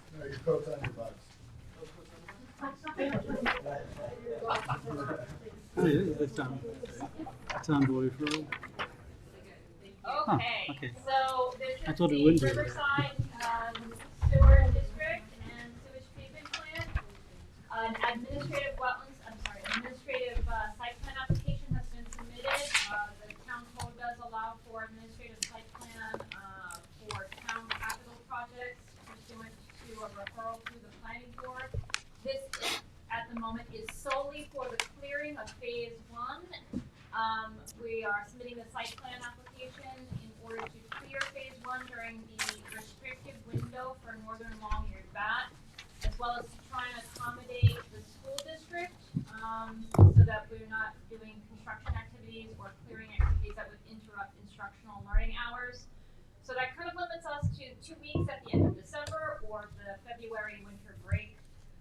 So again, what's being proposed at the moment is just solely clearing of the existing natural vegetation in this area of the proposed sewage treatment plant. And then allowance for future realignment of the road under the current plan. Once the basis of design report is finalized, which we anticipate to happen in the late spring, then we will submit a full site plan for the actual construction of the sewage treatment plant. But this is just to ensure that we're compliant with Fish and Wildlife and DEC requirements for the northern long-eared bat. What's that calendar window? It's December through, It's December 1st through the end of February 28th, 29th, depending on if it's a leap year. So Teresa, it's a very restrictive window, so we're just trying to make sure we have that ability to start as soon as we can start, and that we're not waiting until next December to clear the property and start construction. Because as you know, this project's been going on for 10 years, almost 15 years. are we in litigation with Riverhead on Yes, this? there is litigation pending with Riverhead. And that doesn't preclude us from We do moving not have forward? a restraining order. Okay, okay. What do you need for, is it resolution? It's a resolution, I passed it out to you, Oh. and it's just in support of the proposed site Yeah. plan. And the clearing and Motion. grubbing Motion plans, by George, second by Gloria, and all in favor? Aye, opposed, abstentions? Yes. 6 yes. we just voted. 6 yes. Here You we go. good. Teresa, do you have other, I do, I have a few other ones if you don't mind. Sure. The next one is Karofsky Karofsky. subdivision. It is an application that we looked at last February for pre-application into 2-lot subdivision. It's in East Quogue on Central Avenue. Let me pull that up Oh, for yeah. you. There we go.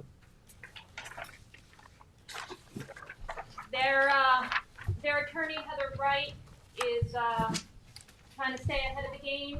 She has until February to get all of her ducks in a row for the final subdivision application, but she feels that they're not going to have sufficient time to do that, so they are requesting an extension ahead of time, so that they have that time to get their items in order for the final subdivision application. But this is a subdivision. It would be a flag lot here along this existing drive, and then the parcel line would be here. We did look at that last February and adopted a pre-app report, and they are requesting an extension. To when? Teresa, when? Till when? Huh? Till when? I think until next February. Or is it a 6-month? It might be a 6-month extension. February 2026. Yes, so 1 year. Okay, do we have a motion? Motion. Motion by Gloria, second by George, all in favor? Aye. Opposed, abstentions, 6 yes. You wanna keep going on yours? Yeah, sure, they're all really quick. Okay, good, let's do them. Alright, so this next one is Lot 11, the lot Char- 11, Charlton Halsey. Carlton Halsey. Yeah, we looked at had that, I looked think at we had a public hearing on this, I believe. No, we did not need a public Oh, hearing. it wasn't needed, okay. Right, so we had discussed it at the last meeting, and it was a covenant amendment to allow for the second driveway and to abolish the Oh, need yeah. for a common driveway. Based upon my review, and then I had forwarded the documents to Christine, a public hearing is not required, however, it does require a majority plus 1 vote to approve.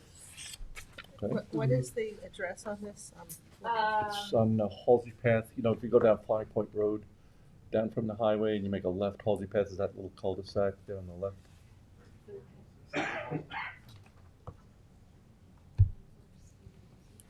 I think that's all. Yeah. Here we go. So it's these two parcels here, these two flag lots here. They were required to share a driveway pursuant to the subdivision, but they were issued separate building permits more than 20 years ago for separate driveways. So they're just asking to maintain what has What's been permitted under the building divisions.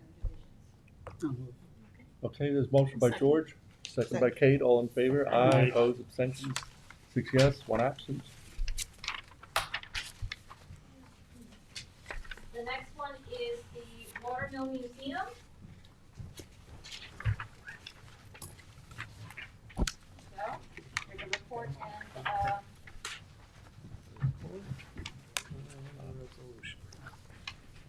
So, this is the Watermill Museum. We did a permit several years ago to construct this deck over here and some other minor improvements.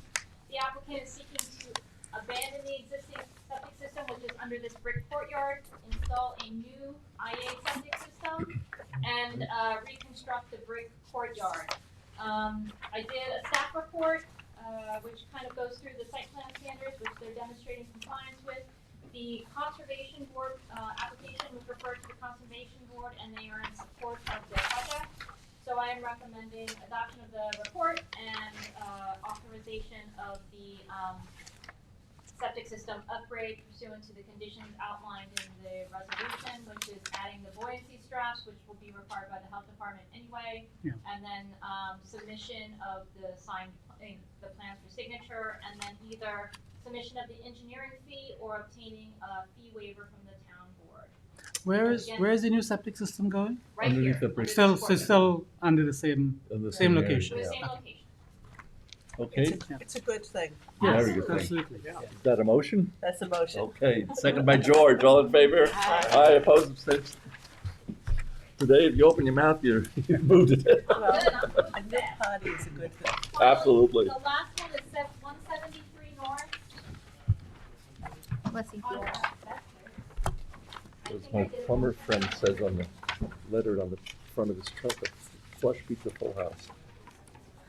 173 Okay, so this is a 2-lot subdivision application. They have a building permit for construction of a home here, but they're looking to divide the parcel into 2 lots. The application is complete. I'm recommending the application be deemed complete and scheduled for a public hearing in February, which is listed in the resolution. Okay, Motion. motion by Gloria, second by Kate, all in favor? Aye, Aye. opposed, abstentions? We have 6 yes, 1 absent. Anthony, can you do that fast? Way to go. Anthony, you See up? it? Okay, you wanna do, are you doing Mill Creek? No, Old Stables. That's not, oh, Old Stables, I'm sorry. That's, item 6, Old Stables. Yeah, just real quick with Old Stables at Spionk.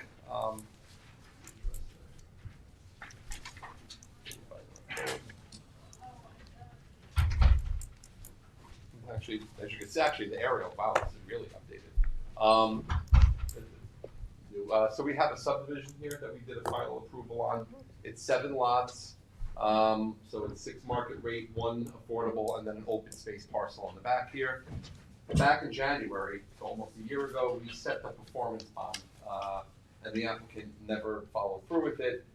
they started doing the road work, was having some issues getting the bond, so I suggested that they go ahead, get the inspections done, and then have Tom give us a new bond amount.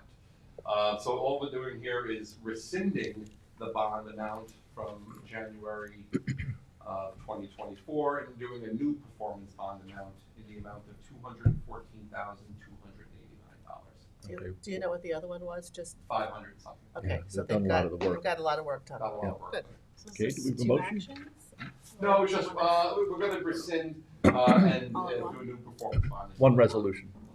Motion. Motion by Kate, Second, second by Gloria, and all in favor, aye. Aye. Opposed, abstentions, 6 yes, 1 absent. are we actually gonna do Hampton Cove? Hampton Cove. So that one, Or are we gonna extend it again? we are, I think, we had this discussion, it wasn't initially going to be part of the approval, but after doing some more research and speaking to the health department, we gotta get, septic system upgrade here. It's just- And there's money for them to do it, so I sort of put this on them at the last minute, so, we're just gonna do an extension, up until January 9th, 2025, so they can just give you some revised plans. Very good. Wow, that's actually a good thing. It's a good thing. Yeah, do we have a motion? Yes. Motion by Kate, Second, second by Gloria, and all in favor? Aye. Aye, opposed, abstentions, 6 yes. Lots only, Yeah, is not for pre-submission conference.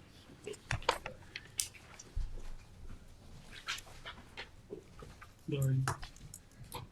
Gloria. Hi, how are you? you pass the how are you? basket, please? If you don't mind, give me a That's moment good. to sit up here. Take before you pass if you want. try not to. Good stuff. Yeah. Those reasons? Coffee, I think. Alright, so everybody knows, this is a cannabis, retailer application, 93 East Montauk Highway. It's a highway business zoning district. It sits immediately adjacent to what was at one point Capital One, bank building, you know, that, tall structure. This is Hampton Bays. Hampton Bays, number of years ago, 3-4 years ago, we actually did a site plan for this piece to redo the bank building and for an auto zone, Right. follow through. So we have a pre-application right now, for a cannabis dispensary at this location. In the back here, along the property line, this is, R60 zoning, the residential zoning. It's all highway business along the highway, and then we have, a Roman Catholic church. I believe this piece here.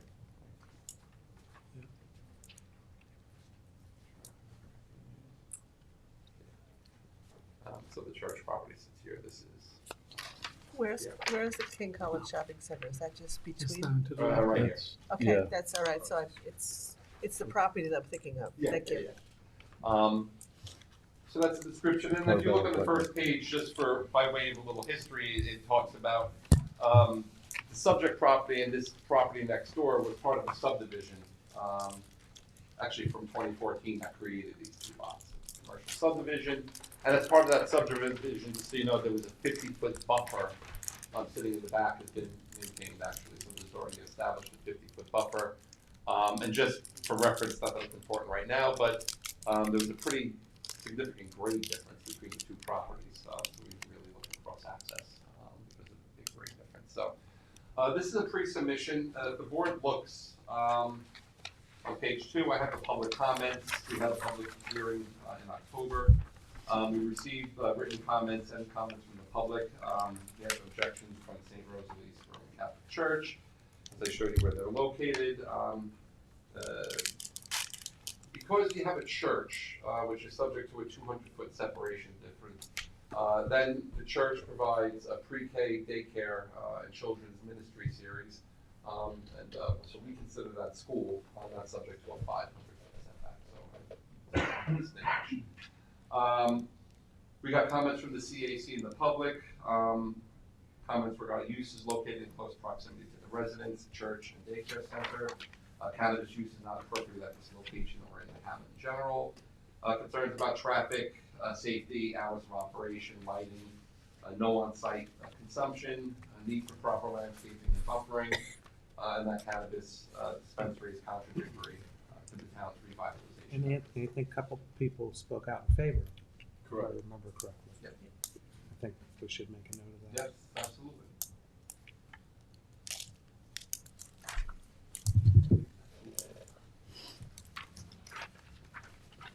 So just as we go through this report, the first two are really the important ones that we go, because these are the ones where we have questions regarding meeting the standards. The rest of the reports, standard stuff. So, the first one has to do with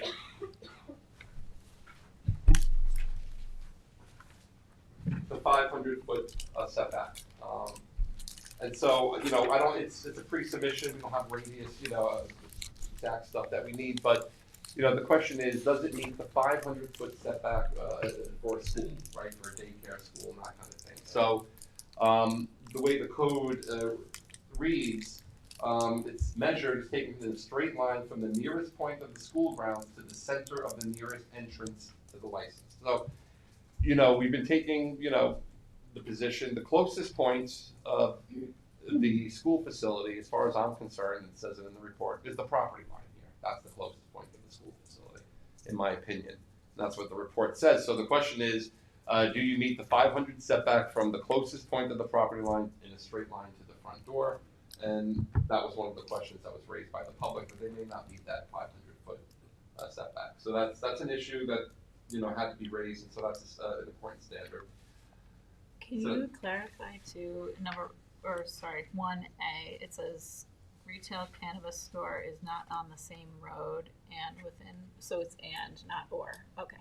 Yeah. Sorry, I had to read that out loud. But in this case, it is on the same road. And Yes.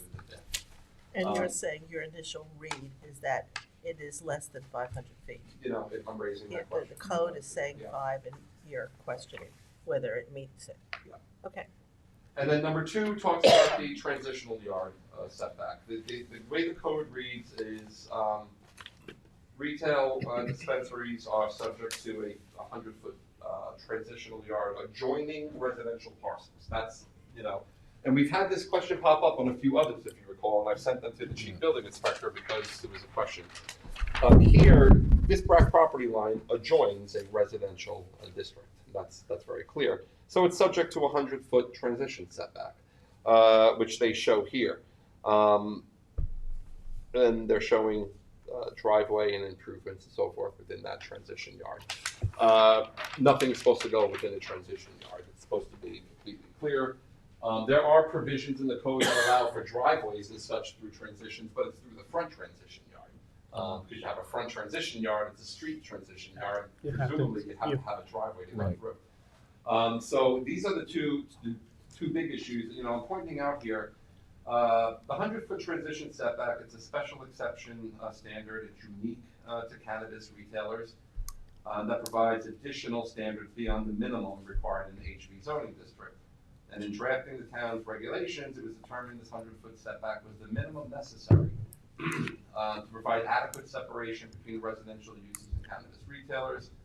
So I'm just noting this project, this doesn't apply as proposed with that standard. And it should. So those are two fairly, Those are the big ones. assuming the numbers are it. correct. Right. They're two biggies, okay.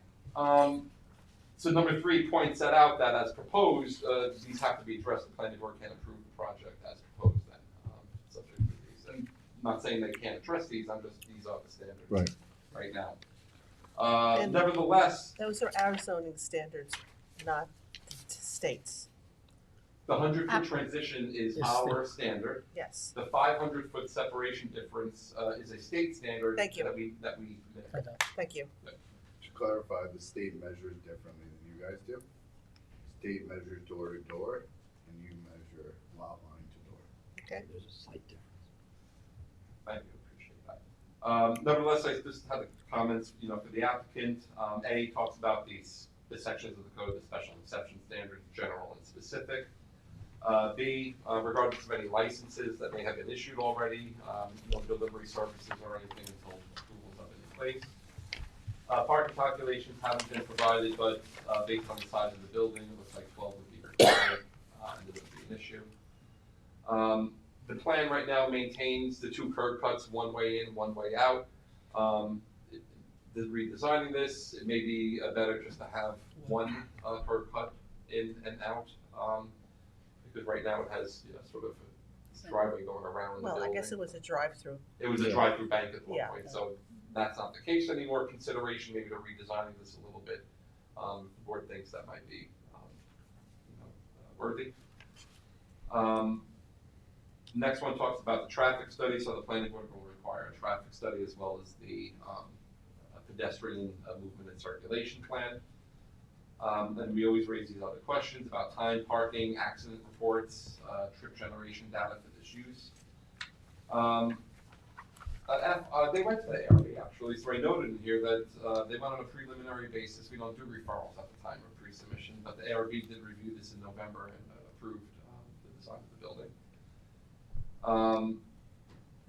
G talks about delivery services, so we want to know about storage of cars, delivery vehicles. Is the drive-through is allowable, right? No, Or drive-through is is not? not allowed. Okay, so that wouldn't be leveraged for the current building design. And we're gonna get a copy of the delivery plan and everything like we've asked. Yeah, Right. yeah, and all that stuff. I is about the lighting requirements. We'll refer to the new section again, so I'll put that in there. J is the standard regarding buffers.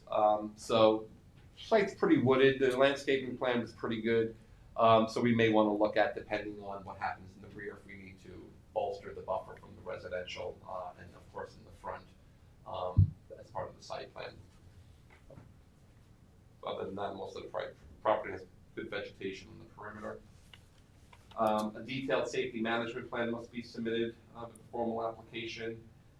Signage details must be provided with the formal application with no colloquial references or any depictions of products. This one's a type 2 action under SECRA. And we'll make the referrals, which may result in some more changes to the project. So I'll let the applicant, discuss with the board, but I think the board knows the two initial points is that separation distance and transition yard. Am I cue, Anthony? That's your cue. All right. Could you state your name for the record? Yes, Doug Houston, 11 Fenimore Road in New Rochelle, New York. I am the architect for the applicants, Joe and Sean Lusberg. I first want to kind of start with point number 3 that Anthony makes here and empathize with us all being in this new frontier, new use. Certainly a lot of regulation, interpretation that needs to be determined here. And I think number 1 on this pre-submission report is kind of a big one, because this is going to determine whether or not we go forward or not. And I think what would be helpful for us to prepare to move forward is clarification and how we came to some of these conclusions. And then reviewing the sections of the code to see if we're on the same page about what that means and how we would interpret that here. And so I'd like to kind of go through that with you guys kind of systematically. I think maybe first it's worth noting a little bit of the history here. This is now the 5th touch point of checks and balances about this property being applicable. Back in 2023, the owners had consulted with the town supervisor to try to find a suitable location. This was a location that was identified very early on as potentially a suitable location. And then in December of 23, the owners petitioned the town to consider the proximity. And at that moment in time, there were no objections from the town, and that was referred to the Office of Cannabis Management. The Office of Cannabis Management went through their own proximity analysis and also found no objection to this location. In fact, they issued a proximity protection, which basically means that they've established their location for the 1,000-foot rule of other cannabis dispensaries in the area. And they also hired a lobbyist to verify any conflicts of proximity. A year later, we're here in front of the planning board and we're being raised and questioned if this site is suitable. And, understandably, they spent a lot of time and money to get to this point.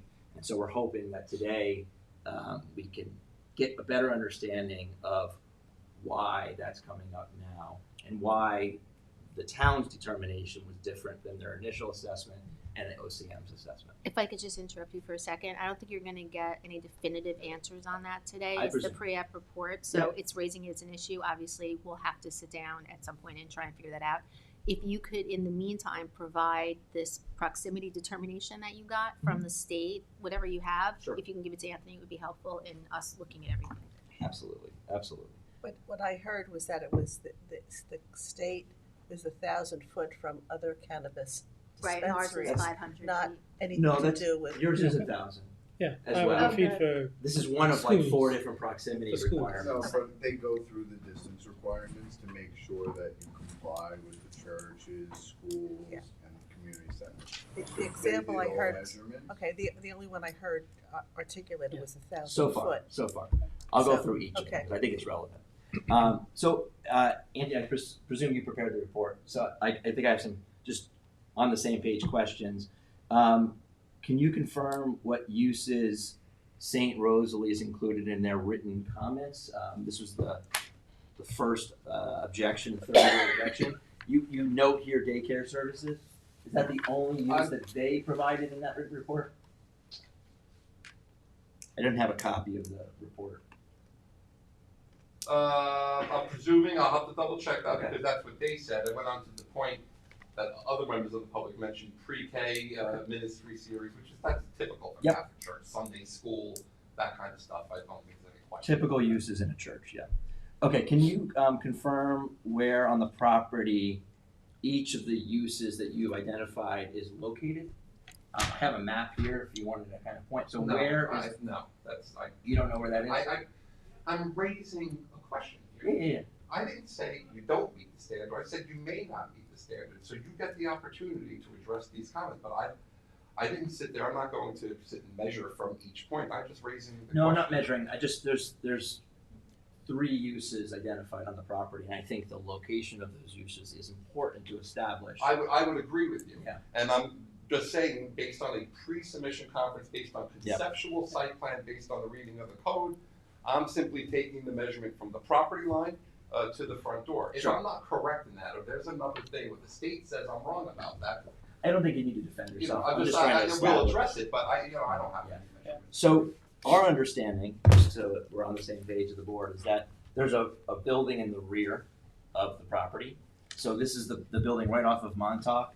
This building here is the house of worship. Then there's a building in the back here, which we believe is what is used as the pre-K. And that was just determined through looking at their website and the photos on their website of where the children were. So I just want to note that on this parcel, there is a school use and a community, a house of worship use. Am I correct from your GIS data that the owner of the property is St. Rosalie's Roman Catholic Church? I think it's the Archdiocese of Rockville Center. Yeah, they have it as St. Rosalie's Roman Catholic Church. The owner of the parcel. That's how they have it. As And the land use that I found online was religious with a tax code of 620, not a tax code of 612, which is the New York State school designation. 620. That's what we have for. 612 is what the school is. Okay, so based on the public record, it seems to me from what we found is that the classification of the grounds that we're looking at has been classified as a church, religious property, not a school property. There are 2 different uses on here, but it's our contention that this is not school grounds. And so I want to explore whether or not this is school grounds, because I think this is the crux of the dimension, of the measurement of the dimension. I think I'm confused because on here, 1C, the church is actually the more restrictive, correct? no. No. Or Schools. 200 or Schools. 500, It's I fine see, in And the church is a 200 foot. I see, okay. So I think, Thank you you. know, all the agencies and lobbyists and people that we had kind of look into this property, and what everybody saw was the church, you know, not a school in that location. So when they kind of gave us the go-ahead, like this is a viable property for this, you know, they were thinking it's a church. I think this just came out of nowhere that they offer daycare services, and I think it's trying to be, you know, construed maybe like it's a school. and that we should abide by the 500 feet, but we think it should be, you know, So, 200 Well, they're both feet 500 for feet, a just church. measure, whether you're measuring the Right. property line or the entrance of the building. is the church 500 feet or 200? 200. It's 200 for a church. But how about from Community that, facility is 500 How about feet, from the, entrance to entrance. Yes. Right. Which a How daycare would be a community But facility. then the state also, defines a school as a facility that's only operating school services on that property. This facility offers multiple services, so that would be considered a community But facility. that's Did you just- measure from the daycare building? Is it possible that's 500 feet if you go from the school building to your property? We should be. From the entrance of the school building Right, to the entrance of our facility is greater than 500 Okay. feet. so either way, Well, the problem would be if you classified this parcel owned by the church as school grounds, we would then be less than 500 square feet to the property line, which was what Anthony's initial assessment Yes, was, yes. which is I think what we're challenging Yeah. here, to think about it in a different way. And what I wanted to do is I wanted to read both your definition of school grounds, because it's defined, Mhm. as well as the New York State education definition, which your code references. So this says, and I want to be really careful with grammar and the words, school grounds shall be defined as any building, structure, and surrounding outdoor grounds, including entrances and exits, contained within a public or private preschool, nursery school, elementary or secondary school, '(s), possessive, legally defined property boundaries pursuant to the New York State education law. The New York State education law just basically adds as registered by the county clerk's office. So the county clerk's office defines the ownership of the boundary of the parcel to be the church, not any school. And so I'm interpreting that as this would not be considered school grounds because per the definition of school grounds, within the ownership of that parcel would be what determines if it's school grounds or not. Now, your code doesn't say that it has to be exclusively used as school grounds, but in 2023, the Office of Cannabis Management, New York State Office of Cannabis Management, issued guidance that clarified some of these, how to find the properties. And in their guidance, they added to that definition, a dispensary cannot be on the same road and within 500 feet of a building and its grounds, occupied exclusively as school grounds, as defined by section 4092 of the New York State Education Law. So I think the state OCM department was trying to clarify some obscurity in the code. And this is not dissimilar to how the Liquor Authority also clarified their initial regulations from 1933 in 2007. They started to use terminology about exclusive use as well to eliminate ambiguity and to minimize legal challenges. And so I think we can look at, we're in a new frontier for cannabis, but I think we can look back at the Liquor Authority history and take cues from them about how they determine the use of what uses are on the property and if it's a school ground or a house of worship. Excuse me. So when it comes to the way that the Liquor Authority determines exclusive use when both uses exist on the site, which is really what we have right now, they first look to predominant use. Is there something that is predominantly used on that, or predominant on the site, and could we consider it exclusive? And if they can't, then it seems that they would look at the public records about what that use of that land is. And in our case, like I stated before, I believe this is a religious use of the land. And so I think we may want to look at whether this is truly a school grounds, or if we need to look at this as two individual buildings with individual uses. And the New York State guidance actually has language as well to clarify that. So it says, now I gotta find it here.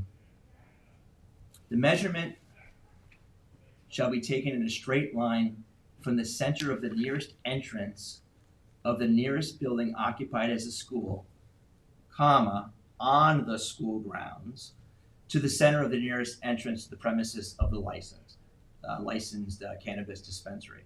So I think what they're saying is, if this was school grounds, the state wants to measure from the door to the door.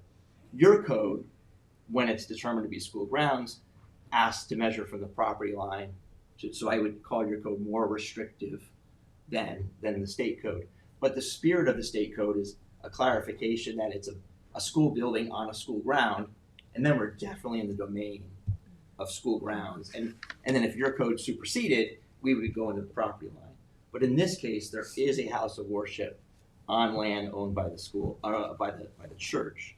And so what I think the right interpretation here is to treat each building individually. This is a school on church grounds.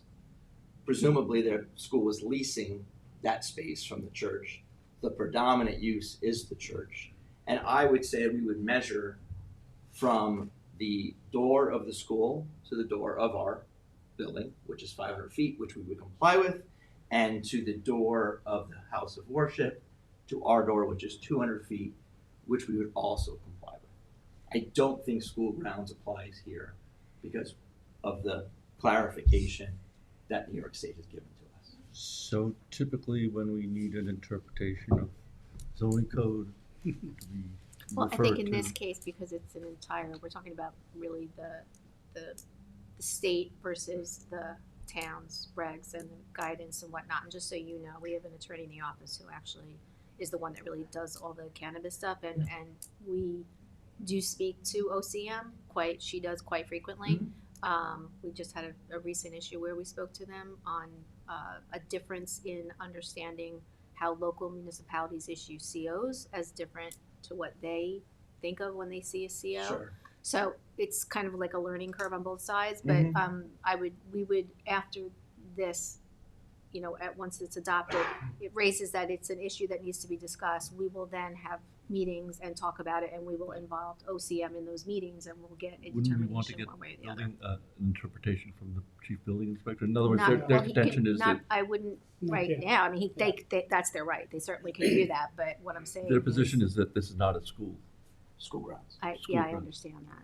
But it's not so much that it's not a school grounds. He's interpreting it in the context of the OCM regulations. Oh, And I think this is a new frontier for everybody, right? Yeah. So But I don't think. I'm assuming- If we determine that it's, a church and not a school, then I think it doesn't really matter what the state says or the local law, Right. like, we But will I'm- we but- will comply either way. So But if I'm you want to get an assuming- interpretation from the building inspector, that's your right No, to do. I think we know the avenue is through the legal OCM. department Right. here.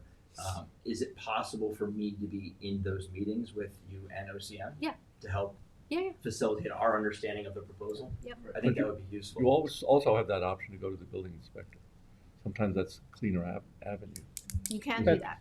That's absolutely your right to do. And are you suggesting I ask for his interpretation or her interpretation Yeah. of school grounds? Yeah, Okay. to look at, pull the C of O St. Rosalie and say, is this a church or is this a Oh, school? yeah, we just got this last night, and Anthony told me I couldn't bring all legal documents. Well, plenty of documents for you, Anthony.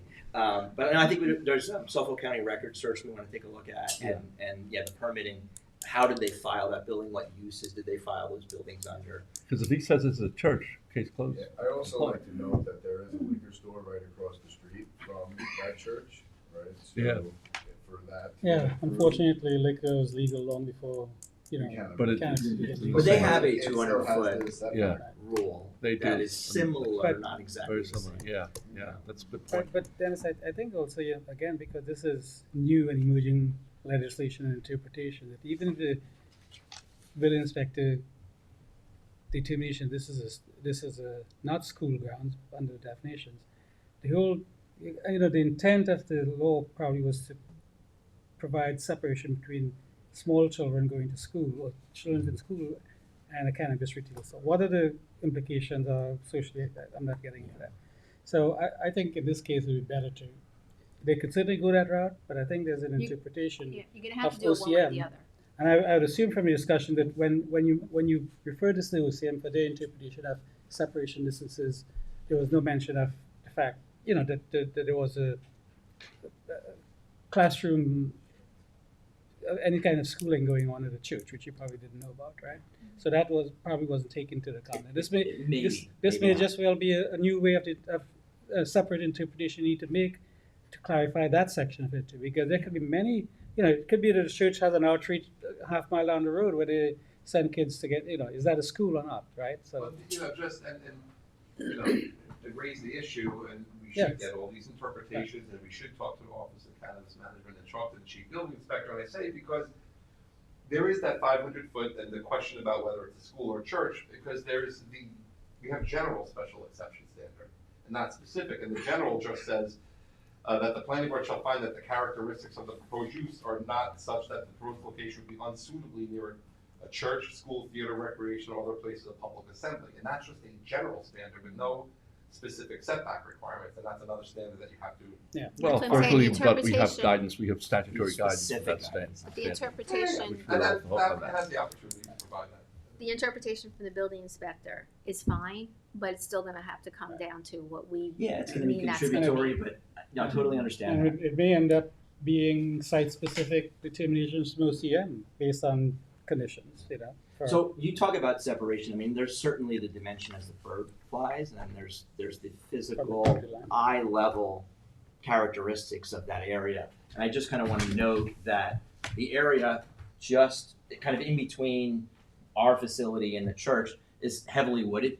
It's really hard to Yeah, see I that know. building from Montauk Highway in the first place. Yeah. And then between, direct as the crow flies, between us, heavily wooded, several residences, commercial properties. And in fact, there's two entrances to that daycare facility. I'm not stipulating which one they're using at the moment. I didn't see any particular signage on the property of what they're using, but I think from a keep visibility away from schools, there is a requirement for visibility, direct visibility from a school in your code. We are visually separate. We are physically separate.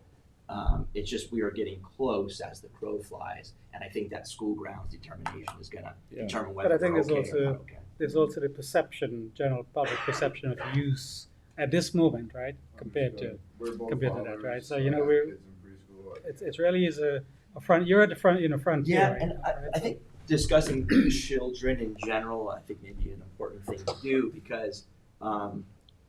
Yeah. Are we gonna get into Yeah, like that's not- philosophical Yeah, discussion? let's stick with It's what we- gotta get into other stuff. It's That's okay. okay. 2025, we've Yeah, got you got 25 it. minutes for I look the forward rest to of the our agenda. discussion when we get to What about the 100-foot transition? Okay, yeah. So you win, Anthony. Thank you. So You're gonna give us the 100-foot transition setback?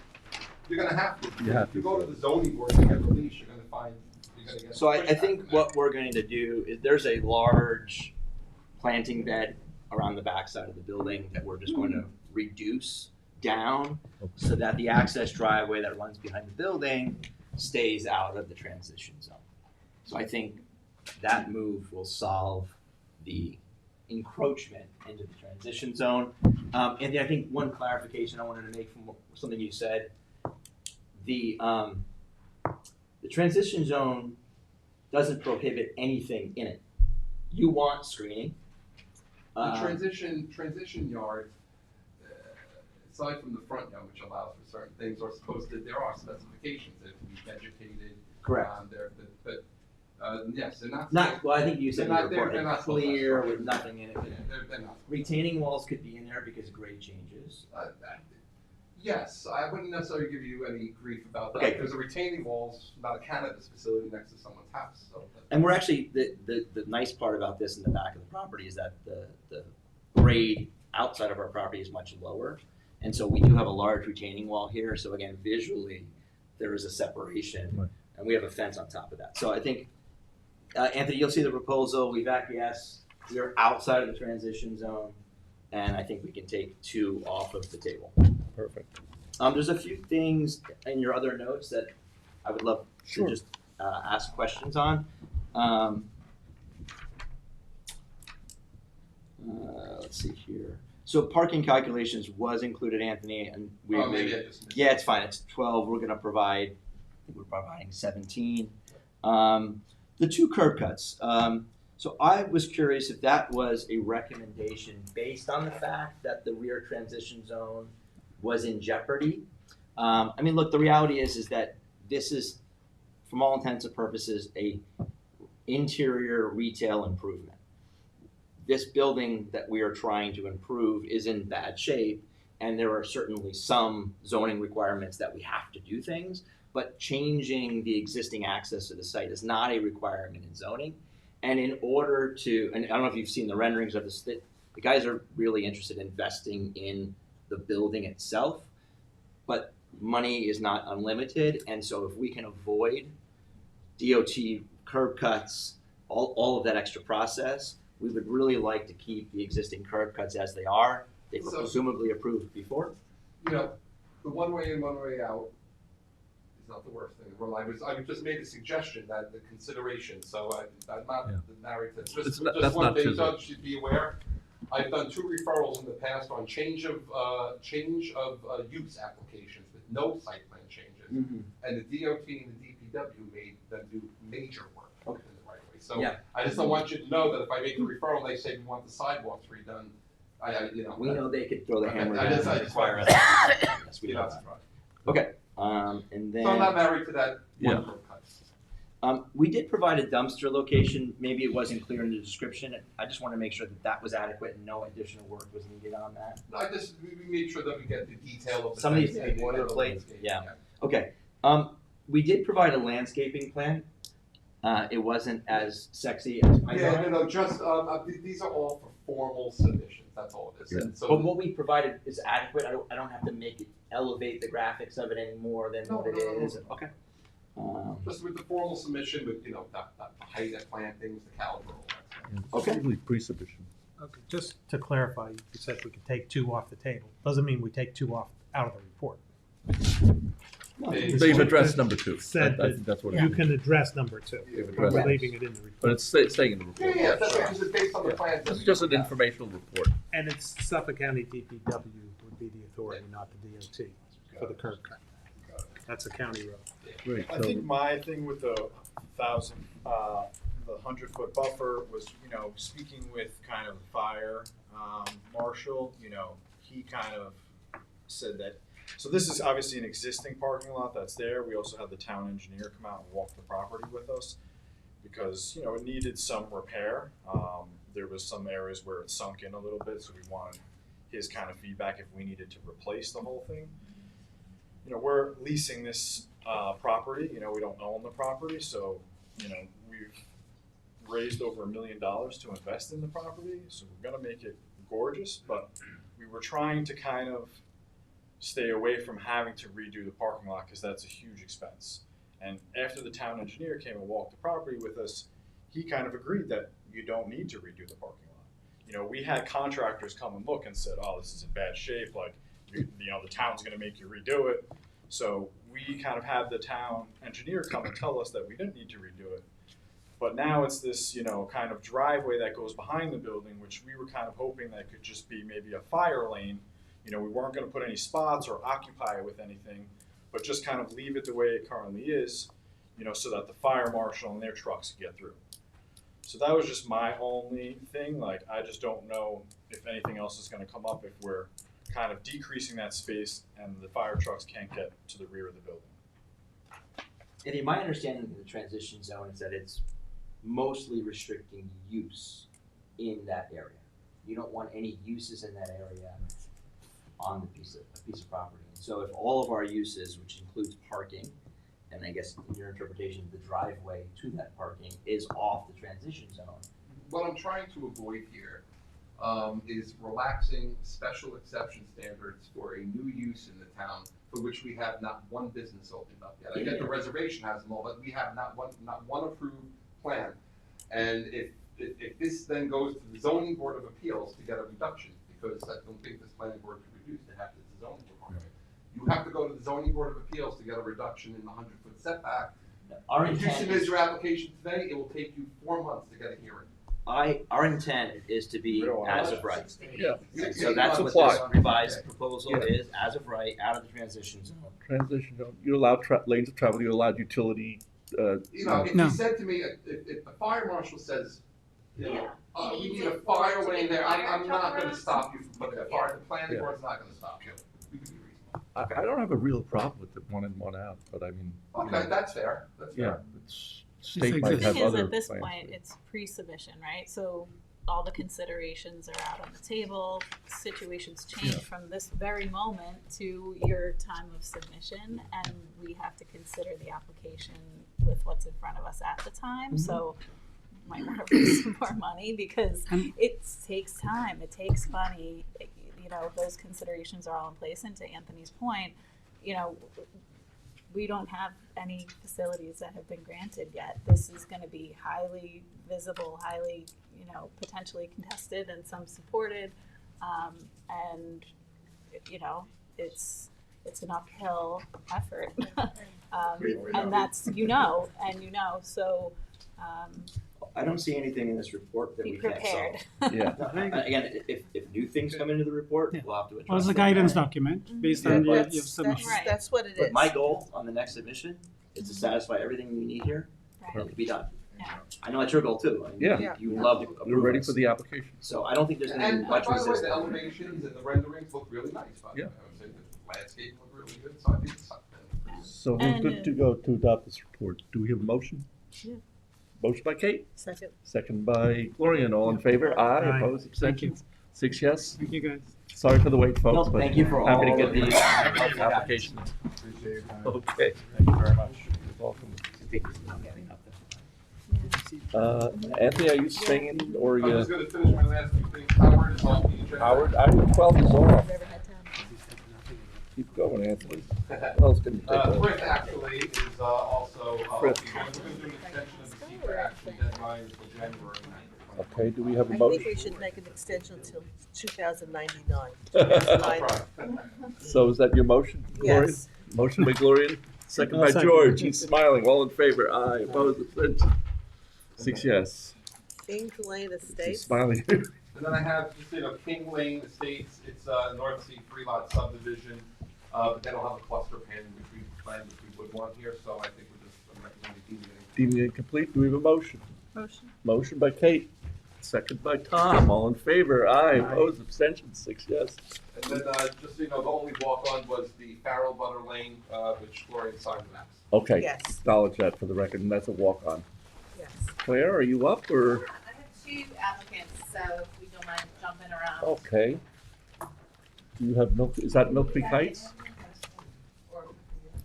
Is that Mill Creek Heights, Claire? Sorry, number 11, which Number 11. is 715, Under review. 39. Okay.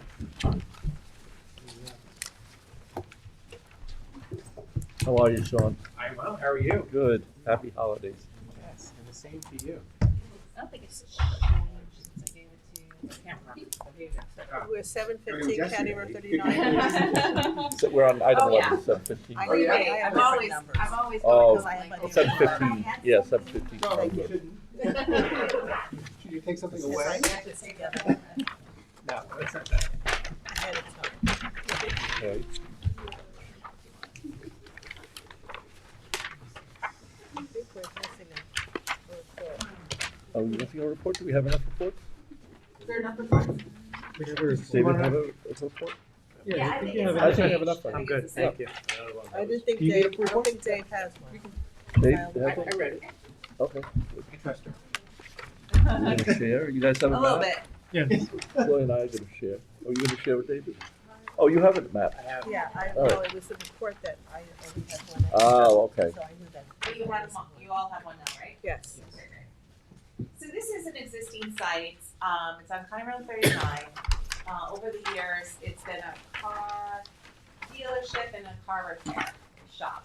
This is the Southampton Golf Course, and then this is the big, like Morton building, which has the, cedar shake on the outside. I think it's RLW 4. Yeah. And this one, and then this is, of course, is Technical Lane. So The site plan is for the, addition in the building on the second floor for office space. So that's the legalization of second story office, it's about 1,200 square feet. And this is actually, And it's been built, or it's it's been built. okay. Yeah. So over the years. Somewhat. So over the years, it's been like, there was a buffer up until like a couple of years ago, and now it's been blown out. And then in about 2015, 16, the golf course put their housing here. So I'm gonna show you the aerial again. So their housing is right here. I think maybe reestablishing a buffer in the back, which is the 50-foot buffer, would be appropriate here in this case. So that's one issue. There's a public hearing on October 24th, and there was no public comments during the provided hearing or the provided very big comment period. It would be a site plan application. And then I just do a little history here about when the COs are issued. So we have the two uses on the property and the continuing uses. So for the use, it's the existing CO for auto repair shop and auto dealership. This is the middle of page 2, by the way. Proposal is to legalize the 1,232 second-story office space accessory to the existing uses on the property. It is an unlisted action and not to do SECR prior to deeming the application complete. Both master plan indicates highway business. So there's not been a really formalized parking plan here, but I think it would be appropriate to do that here and then indicate the handicap spaces. You know, the foot required van accessible aisle.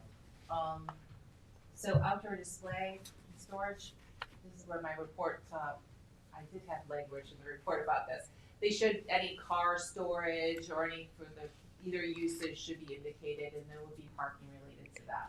Claire, can you just reaffirm what the usage is now? You mumbled a whole lot of stuff, and I was Car trying to find it. repair, car sales, two uses Car repair, car issued sale. by the zoning board. of Okay, appeals. thank you. Yeah, And I that- kind of summarized it, but that's what the history kind of goes through it on the property. So with car repair, you're always gonna have storage of vehicles, and with car sales, you're gonna have storage of vehicles. Even here, So they're selling used cars. so you're selling used Okay. cars. So if you go by, these are cars for, down this area, you can see these cars for sale. And that's fine, but that's some outdoor display. Okay, And you're gonna have thanks. to accommodate that with some parking. So I'll put that language in there. And what And is then it? number What's- 7 is that the buffer in the rear that's been blown out. So either reestablish the 50-foot buffer or, you know, do some substantial plantings in the back. Obviously you can see from the west, they obviated the need of the buffer because there's nothing here in this case. And this is the golf course, but there is the housing here again. I think there should be some buffering to that. Would you think more like, they're proposing some evergreens on this side? Would you say it'd be 50 feet, or would it be the, you know, evergreens on this side and maybe 20 feet in the back? I'm not quite sure. 20 feet if they could plan close together. Okay, 20 feet, Charles? 20 feet over here, Good. and then plantings on the east side. Yeah. Okay, The golf club has They have plantings screening on too, their yeah. side. They Right. do. they do. Yeah. Yes. They do too. So I think 20 feet just gives it a nice buffer of together. It Right. makes almost 50 feet. So. It's also good for carbon sequestration, Yes. Good point. even though I have a hard time saying that word. You did fine. So they have 2 open curb cuts in the front. They do have overhead doors in the front, so you definitely need some access. But I don't think we're closing any of the curb cuts here, but maybe more additional low plantings on maybe either side, which would. Is that an island in between? There middle? is, but it's not even. No. It's No. just No, the it was curb. just kind of more It's of just a the curb. Oh, ditch of okay. where sand has collected. And you need to establish access to the rear, the doors. The doors. So just to give you a little bit of history, the owner of the property doesn't live here, and he had a tenant, a previous tenant, and the tenant started doing some work inside the building. It was the owners was told that he was doing this with permits. He was doing work without permits, obviously. So the tenant is no longer there. The owner's kind of taking control back over, and that's when he said he saw that he had the office. He thought, do I legalize the office? He's now been, while here, trying to figure out what the cost is because it was not 100% finished. It was partially like started. He has decided that he doesn't want that office up there. It's more trouble than it's worth, and he just wants to just have that as just storage. So he wants to abandon the whole idea of having office space on that second floor altogether.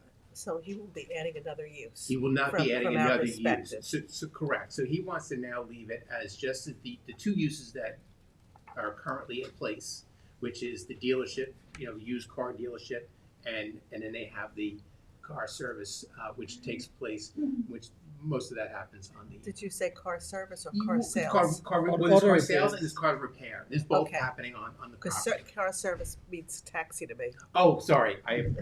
So it's car repair is what's happening, and then there's also the car dealership of car sales, and they're used cars, not new cars. The rear property has been cleared, as you know. That back area is gravel. It was not paved at all, so it's just it is pervious. Well, that's good. Back there. The other thing too, and I just wanted to bring up because I did read the report, the cross access that was established to the property to the west was towards the back of the property. You can almost see, you see where the that's where the cross access was established and agreed upon for that property there. So I mean I don't see any problem, although that would be in that transition yard. I did take a measurement I pulled up the site plan that they had. It's about 28 feet off the rear. So 20 works, you think? Yeah, so 20 works. Okay, perfect. So, that would work for us to kind of create that space there. And then when I looked over, I didn't know if you wanted to have cross access, to the golf course. The only spot that I could see that's potential is closer to then they would have to, if they did, they would have to give up that spot. Or I don't know if cross access was ever determined when the golf course came to planning. I don't think so, but we would probably just do a general for cross access. Yeah, I mean, yeah.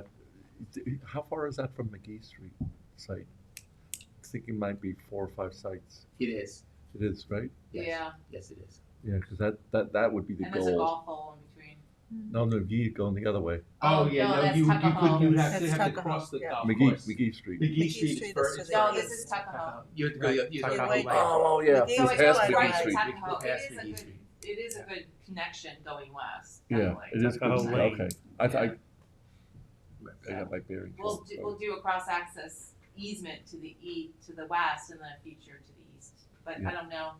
It's kind of stopped by a golf course. So. Right, the only spot that I saw was towards where that residence is. There seems to be Back here. right. It puts you again right there. Oh, right, That's right. exactly Yeah. where. Yeah. What I saw. That's the but I golf don't- course housing. That's golf But course. if you can get past through the RLW4 site, then you can head north on Tuckahoe and Correct. avoid the whole mayhem on the North Yeah, Highway. there's no advantage on the east That's- going east. I Cross don't think access. so. It's an advantage for the golf course to go over this to site go west. Yeah. To come over. Right. to go Yeah. Get west. it across the RLW4 site Right. out to Tuckahoe. There's a lot of advantage So for in that. your report, we're removing the second story office space. Yeah, I'm gonna say the applicant on the record has Yeah. indicated to change it to storage, which just still generates parking and it still should be this should be a cleanup, just a little cleanup. But it's just gonna be storage accessory to the two existing uses. Correct. And there's More a or less couple what it of was repair before. bays in the front? A couple repair bays, or the Yeah, so bays those- in the front? So those Right, repair as I bays in the remember. front are all associated with the auto Auto sales. repair. Oh, I see. Okay, so Yeah, where's the yeah, repair? They keep them in and they do keep some cars in there for part of, it's more or less like a display, Yeah. they pull the cars in for display. So the repair is. And the repair mostly takes place along, yes, Oh, along the there. eastern side of the I building. got you. Oh, okay. That's where. But there is no tenant there now. There is, Oh, there is? Yeah, Oh, there's I a thought tenant you said there. was Oh, no. I see. and it was the tenant of the auto sales was the one that, so there's a new person who's taken over the auto sales since all this happened about a year ago. Both entrances in and out? Both of them are in and out? There's no Yeah. sign restrictions. There's no sign. And they're pretty wide. Yeah. But for the most part, I just know when I tried to access the property myself, it was, the one on the east is the one you're Yeah. pulling in, Going in, and yeah. the one on the west is you're pulling out. Yeah. So Okay. If I remember from my days working here full-time, when the RLW got their site plan approval from the planning board, I think they prohibited right turns out. They could only make lefts down to 39. Weren't allowed to make rights to go up Tuckahoe Lane. True, there's a So sign. if we do, Is there a sign? yeah, Is that Yeah. originally was a tree, It was, yeah, Ray Smith, something Right. tree Right. service? landscaping, yeah. right. Yeah. But yeah, I think, so anyway, but the cross-access is still good, but there is that sign that you can't make a right. Yeah, I'm sure the sign's not there anymore. Good, when you get to top of It was a the- while ago. And I'm sure it wasn't followed very often when it was You can make a right on top of it when you come out to this. You, Then you the, come the up- restriction, because the residents on Tuckahoe Lane did not want the trucks Ah, coming out and making the right and shortcutting up Tuckahoe Lane. so send it back to Congress to the So- line instead. Right, Oh, well, but, right, the cross-access still makes sense. cross access, so I'll put that in there. Just any lighting should be brought into conformance as well as the signage, and of course the dumpster location. There is one, You raised one there, I'll have to locate it and I'll put it on. okay. I'm sure, there must be one there. And, obviously, if there's any town engineer, the sustainability, maybe a charging station? You know, again, it is a car dealership, so to speak, so they, you know, he sells used cars, and the majority of the cars there are, you know, are gasoline or the hybrid type, but I'm assuming that at some point in time, you know, he'll probably be selling electric cars as well, and Yeah. he'll probably need to put a charging station in. Mhm. I can speak to him on to that. Yeah. I just know my experience has been lately that, especially with the residents, these chargers take up a lot of amperage. So the amount that it takes, so people have to upgrade their electric in order to be able to put a charging station for Well, their you car. need a 220, if you have a fully electric car. I have a hybrid, Yeah, I've right, you charged, can plug that in I with a charge 110. with a 110, but it takes overnight. But if you have a full electric car, depending on your chargers, it could be 60 amps, which would then Yeah, mean you've most- gotta most- upgrade your system. Most Yeah. residential, most chargers are 50 or 60 amp, but if Yeah. you start going into commercial charges, you could be more. Yeah. If you want fast charging, you're talking Yeah. 400 or 500. Yeah, I mean, my car does not charge fast, because, But if you and I have solar, so I don't pay for it. Oh, okay. That's the way to go. So, I'm gonna take out the reference to sanitary since it's only office, I'm Yeah. sorry, Storage. storage. Yeah. And, otherwise, and there was lack of public interest, so we Yeah. can, You just have to modify a report to about the 50-foot yard being restored to 20-foot rather than 50. yeah, that's what you decided, so. Yeah. So we're good on all the issues then, Sean? Yeah, so are we talking about now the 20 feet along the east and then along the north? Or I No. think the east would be planted, East. Yes, and then the 20 north 20 20 foot to the north north. feet. Very good. that would be your buffer. Okay, great. Let's adopt the report. Do we have a motion? Motion? Motion by Corin, second by Kate. All in favor? Aye. Aye. Opposed? Abstentions? 6 yes. Sean, thank you. Thank Merry you. Christmas. Thank you. Merry Christmas to you. Thank you. Oh, yeah, you have to leave. I have to leave Yep. at 5, so. Merry Christmas, Merry Kate. Christmas, thanks for Merry the, Christmas, thank you thanks for for the the- goodies. you could- Yeah, thanks for the. thanks for the goodies. Oh, thanks. She dropped it See in. you. Oh, You're welcome. this is Kate? Yeah.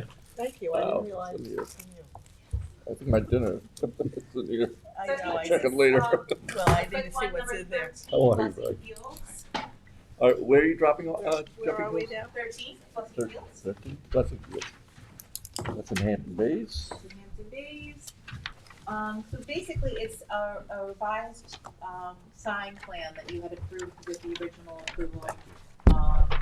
He's got plans. Yeah, this is, is a comparison Oh, between thank the you. existing and, what you guys have approved and what we're proposing now. His, thought you were his is handy. better than mine, probably. I didn't write something up, but it's pretty straightforward. It's a very similar sign, but a little bit smaller, right? Yeah. Okay. And ARB on December 3rd indicated their approval.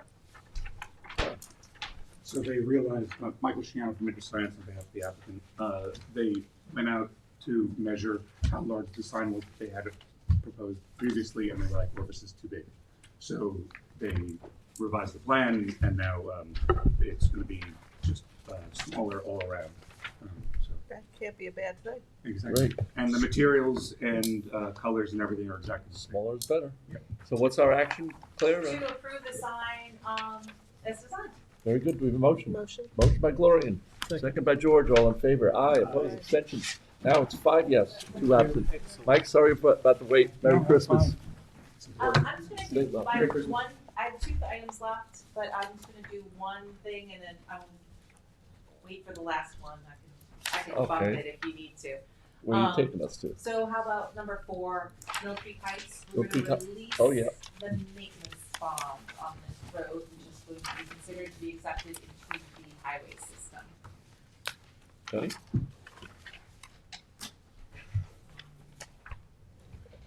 Do we have a number? I thought they were taking Number the, 4? I thought No, they were do we have taking an the out- sign amount? down. It's released and taken to the highway system, so there's no. Yeah, but there was a Number sign, 4? and I thought they gave the town took over that place where the sign was, and is the sign still there? So here's the subdivision, right? A little triangle on the So north. we own the signs. Is the sign there? It's been a while since I drove by there, but last time I remember seeing it. I drive by there every day, I should look. Well, the problem is I drive there more than I think, but I don't pay attention. Oh, you looking at the road? Come on. Yeah, like I'm paying attention to traffic. Thank you, Gloria. You know, that was it was just like a year plus ago that I can't remember. Do you want me to double check it? Just Yeah. a But note. can we release the maintenance bond? I'll just double check it in the meantime? Yeah, Okay. but I mean, we can move forward with. Yeah. I know, I'll double check the sign. Yeah. Yeah. So, we're gonna, There's a resolution, oh, sorry. It's oh, okay. just tell us what it is. Yeah, no, it's just a release of maintenance bond Yeah, and take the road into the highway system. Exactly, and the amount of the maintenance bond is $83,429. Do we have a motion? Motion by George, second by Gloria, and all in favor? Aye, opposed, abstention? 5 yes, 2 absent. And my last one is parish, but I'm gonna let them go, and then I'll do Okay. next last. Okay? Prina, are you up? Or, oh, Seth's up. Seth is usually always last. Poor Seth. We're not last today, so. We are at the action deadline for Boosel. This is a 5,000 square foot accessory spray booth Oh, yeah. located at 1368 Springfield Riverhead Road. I had presented a staff report to you at our last meeting Mhm. and also asked for an extension due to a lack of the Pine Bearing Commission's referral information. So I did get their referral. And then they concurred with the staff report that they will need to exhaust the 0.55 Pine Bearing credits to get the extra clearing. However, they did point out as well that a site disturbance application would need to be filed because of the frontage along Spion Riverhead Road. The understory had been significantly cleared of native vegetation, whereas the survey showed it as naturally vegetated. So that would be one of the conditions that I would propose we add on to the Good. conditional approval. A planting.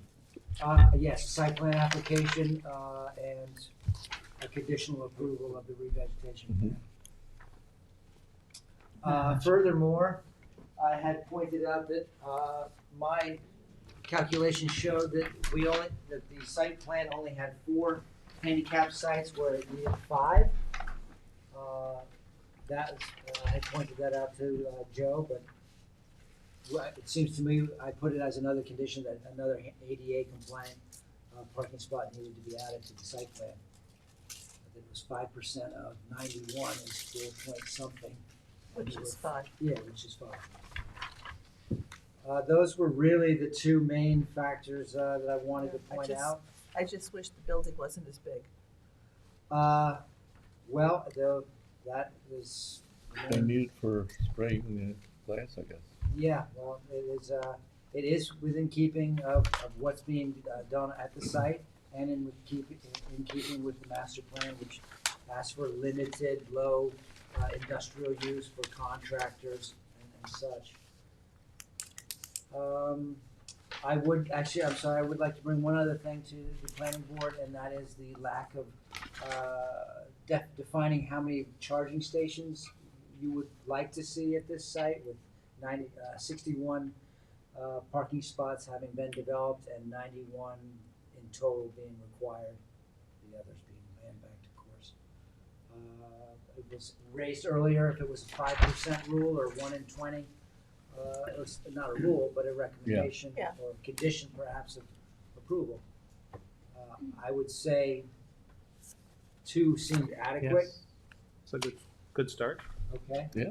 Shall we go with 2 then? We'll do two looks good. Okay. So those were the conditions in a nutshell that I proposed, but their site plan passed all the Joe, you had a necessary chance standards. to review all these conditions? We don't have a problem. No issues? Great. Do we have a motion for approval? Motion. Motion by Gloria, second by David. Sure. Hey, David. Yeah. Second by David, all in favor? You Aye, can see, opposed, you can abstentions. see him at the kids. Oh, we have 5 yes, 2 Joe absent. Rayner for the applicant. I don't think. Yeah, oh, Joe Rayner. Rayner, yeah, sorry. Joe Lombardi. No, Joe Lombardi. Lombardi, sorry. From the Rayner Group. Well, you know, I was close. From the Rayner Group. Is it still the Rayner Group? Still a Rainer group. Yeah. Okay. Joe's long I retired. will see, I have it all If squished I together may in my bring head. Mr. Flanagan, Jill, Yeah, up to the front as well. very patient. Waiting patiently, good lord. Thanks, Joe. Well, he's a twofer, so this. Oh, boy. Let me see what this is. And blueberry and How are you, Gil? Good to see you. it's a covenant amendment. Come on up, it seems we just. What item are we going to do? This is the covenant amendment for 10 Blueberry and 12 Blueberry Court. That's Woodland Pines lots 1 and Woodland, 2. I'm sorry, yes, Woodland Pines. Absolutely. I know it. It happens to me all day, every day. Well, Which subdivision is it? I have these notes that I have to pay attention to. Thank you. So, Woodland Pines is a subdivision from 1988. We're going to be looking at lots 1 and 2. Can I put it up? 10 Blueberry. Not at all. Those fell into that category, the interim zone before the APOD, when the Yes. restrictions, we get a number of those. So, in 2022, Lot 14 came before this planning board, asking for a similar covenant amendment. They have been prescribed a 40% clearing, through the subdivision. And they asked for a covenant amendment to have the town's code applied, which would be 50%, which is the case here as well. So it has been done numerous times for the Woodland Pines subdivision. I would propose, I have the draft resolutions for both, if you'd like to take a peek. No Do you need public to hearing see- required?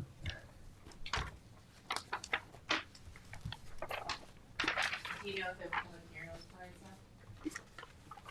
The covenant? Oh, Gil, do you know if the public hearing was required? I don't think for the other one, I don't think it was. No, I didn't, no, I think- it wasn't. Okay, for the other one either, okay. Some they do, I've some got they it right don't. here, so I can tell you. And one's got a house on it and the other one's. That's to right, be. one is vacant and And one the other has. They're a next house. to each other? Is this it? Yes, they Okay. are. Sorry, this is the one above, and the one above has a building permit for a demolition of that house. Just FYI.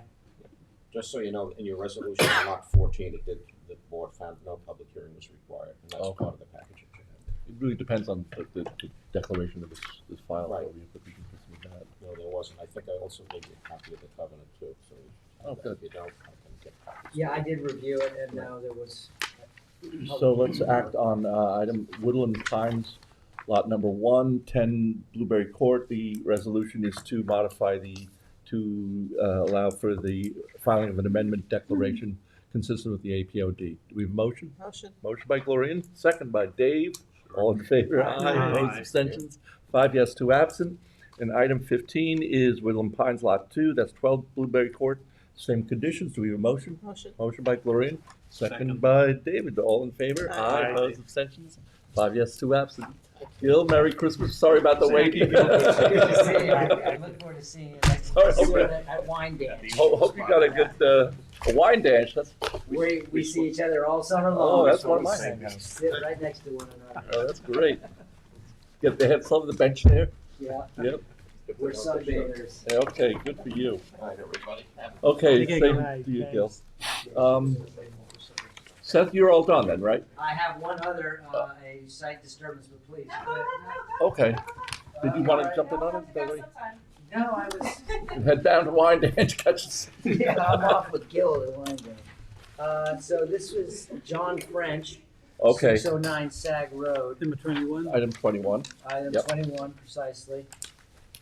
I have a 100% clearing on a CR 120 in the APOD. Ouch. 100% clear. Well, I should say it's the canopy is quite mature and has been maintained. It was the understory. Understory. They had gone with Oh, turf throughout. yeah, So that's common. it is common. So they have brought in a revegetation plan that is thick with bayberry and blueberry, low blueberry, excuse me. I'll pass. Couple too We'll many pass. B's. We're trying to help you, I'm sorry. and you gave me two. Well, That's all right. that's all right. That's okay. You can keep those. At any rate, it would require 39,904 square feet of revegetation, which would get them back to, that would be a restoration of 65% of that property.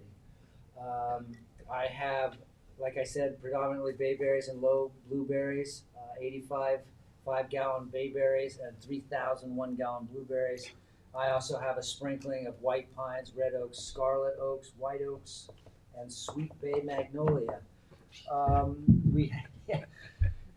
So it looks, I had gone through 2 iterations with the homeowner to get all of the man-made structures out of the proposed revegetation area, which he was able to do and still meet his 65%. So I would propose that we allow this property to be moved forward with the revegetation. As it stands. proposed. Any questions? May I ask how we got caught? Again, he's a builder We don't, who had come in. we don't put bondos. Yeah, we don't bond in property re-veges. No. No, they have to plant them. Yep. Okay, do we have motion? Motion? Motion by Gloria, second by George, all in favor, aye.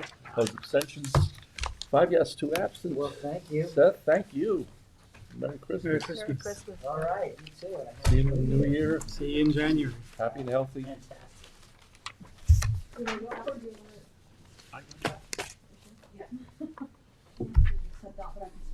I'm okay. She has that. Yeah. Thank you. Bye, Seth. Rita, you up? Yes, I think it's number 17 is my first one, Blues Paws. Oh, Blues Paws, okay, great.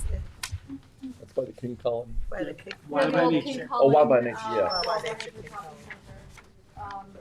It's before you for a request for a sign. I think it was in 05.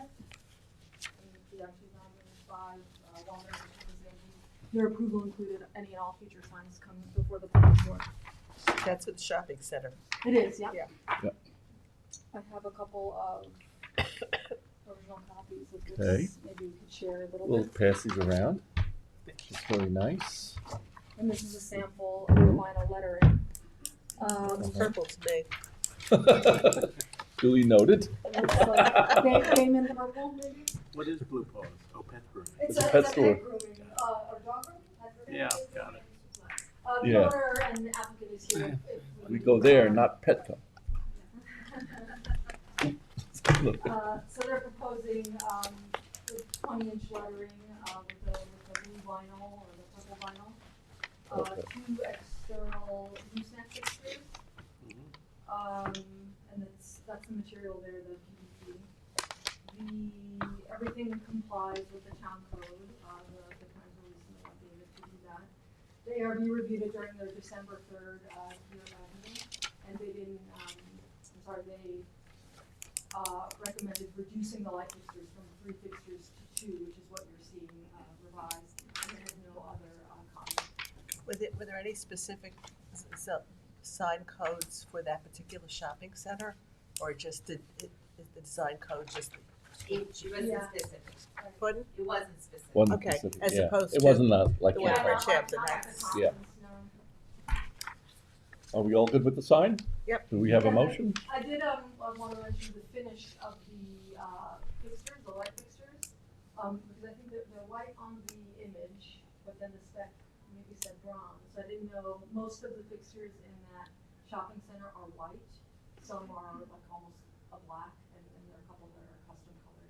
I could pull up the street view, but I didn't know if you wanted to say over white versus bronze or black. Was there anything in the site plan that required, when they did the site plan that required a specific fixture? Not a, Oh, but they are goosenecks. yeah, they're goosenecks, but Predominantly they Oh, are goosenecks. Yeah. And this is gooseneck. This Yeah. It is a gooseneck, it's angled, completely shrouded, you cut off, 2700 Kelvin, so it meets the current, the upcoming code update. Great. But everything else is on point, so. Okay, I think we're good to go. Do we have a motion? Motion. Motion by Gloria, second by Tom. All in favor? Aye. Opposed? Abstentions? 5 yes, 2 absent. Thanks, Rena. Sorry about the wait. Thanks for waiting. Claire, you're gonna take us to, is it Parish? Is that? Yes. So we had a work session on Parish Art Museum, about 6 months ago, that they proposed to take the sign that's from on the gates and Oh, propose yeah. 2 signs, one a bigger sign in the front, That's and right. then one on the eastern side so people can be able to see it. So I have like 3 sets for you to share. We'll pass them around. Dave Dave gets his own, and we'll share. Because he's special. Yes. So I do have also a beginning of a report. I started it today, so I have some ideas in them. And on the back is actually what they're asking for variances. Just some background, obviously, this is Parish Art Museum. It's located in a residential zoning district, which doesn't allow for a big sign to begin with. So the existing one, which is on the gates, they're saying that they can't visually see it, because Yeah. people don't know where to go, and that's why they feel that they need the 2 signs.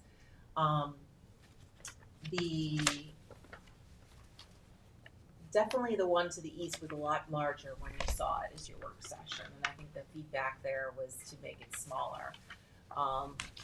It still looks very large. It's quite large, yes. So They're going, they're at the ZBA now? they are, and they already had a public hearing in December, but they hadn't referred it to us yet. And the conditions of approval for the site plan was to come to planning anyways. But there's a couple issues, size being one of them. Maybe the main one might be appropriate because of the size of the building in the back. But the other one maybe could be made smaller. There's just, I don't think there's The one enough on the- reason. If they're Very looking for last page. Very identification, last page. I think it could be made into like a more appropriately sized sign. The one at the entrance or Yeah, the one that's at the front? The entrance one is 220 square feet. This is the which front. is large. Mhm. The one in the middle, I should say. The This one at the Yeah. entrance is 75 square feet, and it's just like, It's huge. It's- I mean, if you're even trying to come into our code in a commercial zone, that would be 40, would be the maximum. Or if you're doing residential, it's 12. So it's like maybe something in Yeah, between. I mean, the frontage of the property certainly can maybe justify Yeah. the big Yes. sign, right? Because it's Yeah, it's kind set of the back. low building, kind of masks the whole thing, Yeah. fits in. But Yeah. the entrance really is to say, here's where entrance you is enter too the big. building, right? Right, Yeah. You're advertising, here's your property, you really need something small to say entrance. Yeah. I mean, So we're honestly, telling do to people reduce need to the- see those numbers so big? Really, they're not looking for the address, they're looking for the name, Parish Art Yeah. Museum. They're not looking for 279. And- Yeah, it's a good point. It might And be a they don't combination. even have Good point. the number on the big sign. No. And they don't have to, because you They don't. know, You're yeah, looking it's for the parish. museum, It's right, parish. So, I mean, this looks too big to me. the In The relation, main it one, the main looks, sign. from the picture, it looks like the size of this looks like the size of this, and I know one's closer than the other. yeah. So it's hard to it's say. a bad, Yeah. it's hard to So tell. you even saying the big sign is large? Yeah. Okay. Let's scale both of them down and question whether they need, that was a good point, Dave. Why do we need the numbers? I know they have to post the street address by Right, code, and they can, but and they, they Yeah, make it a Could lot be smaller. significantly Yeah. smaller. Yeah. okay. Too Yeah, large. the- I think, I'm gonna even say a number on the other one, it's gotta be 40 square foot or less. That's so out of character, Yeah. Yeah. you know? But the other one, I think a large sign is appropriate, but maybe not so large, not so long, right? Okay. And you'll mention the numbers about I mean, it's pretty hard not to know it's the art museum, because it's, but knowing, But I'm from here, so, but knowing where the driveway is, because you've got the there's a couple of other driveways that's part of that spa place where the lady got murdered. Yeah, murder spot. But if you're from out of town, you don't know that this is a museum without this sign. Oh, Yeah. Right? Yes. I mean, it's The just a web- building, it looks like a building in a barn, so I Uh, get plus why the- they wanted that. You know it's something. Well, the That's- Litton You know it's sign something, sculpture in but the that's it. front. There is actually a sign that says Parish Art Museum. There is? Right, there's a Oh, tourist that's destination the tourist sign. right there. Right. I thought another one on the other side would have been more Oh, appropriate, because okay. that's what they're saying, is people coming from the East. Ah. cannot find it, Oh, and that's well, why they need that sign. And that's, Oh, that's it. I was gonna say, if you're coming from the east and going west, the That's the driveway the sign. driveway sign is what you'll see. You're Right, already exactly. past it Right, when you see the meadow sign. So Yeah, the yeah, meadow yeah. sign is really only gonna get for the west to the east. eastbound, right? Yeah, it's people eastbound coming out east. Yeah. So, And you say there's a sign there now, when you're coming west and They- east around where this sign is? Well, there's signs on, there's it's on street the signs. gates, and they say that they Oh, can't see yeah, it, and I totally understand Yeah. that. They're gonna have to cut the meadow in that area in the front, but we understand that, that's all fine, that'll be part of your decision. Two other things, they want uplighting, and they say that's dark sky compliant, I said there's no way. No. And secondly, they want colored lighting, No. and I think we're gonna say no to didn't that. we have them in for a discussion about this a couple of years ago? Oh, just like 6 months Or ago, was it 6 months ago? maybe January. I don't know, Kind of but feel like, I know. I mean, were they listening when we had the I discussion? think they did. Okay. That other one, the one on Okay. the east, was 12 foot tall. So they did listen a little bit. Okay. Yeah. So. But I think this is good. I want to give this. This is not Manhattan. Yeah. I'm not going to say that. I'm going to say make it small. So make it flat. So they're good. Yes. So we'll make those amendments? Yeah, I'll then? do those changes, and if Good. you're amenable, I'll just adopt it and send it over. I We'll- want to get them We'll adopt it something. now and you'll send us the Yeah, revised. I'll send you the revised Give me this tomorrow. back. Do we have a motion, David? Motion? Sure. Good, motion by David, second by Tom, second by Tom, all in favor, aye, opposed, abstentions. 5 yes, 2 absent. Right? Thank you, Claire. Thanks. Are we done? I have an extension. Oh, I'm sorry. I don't mean to. I thought you were done. Rena, do you have, the 254? Is that, Yes. okay, item 25, That was a lot line modification that was conditionally approved in June of this year. yes, That transferred Remember that. 200 square feet from the applicant's lot to their neighbor to the south. The applicant is requesting an extension of time. I wrote a resolution for the extension. I don't know if you're for it, but we're given questions and the circumstances seem to have changed. I think they're having trouble getting off pre-existing studio because it's an old house that's been there for a long time, so they're just. Is 90 days what they've asked for? I mean, is that adequate? I'm sorry? Is 90 days adequate, or? Initially, I think they were thinking 180 days, giving them another 6 months, but we typically recommend up to 90 days, okay. so it's 90 days extension?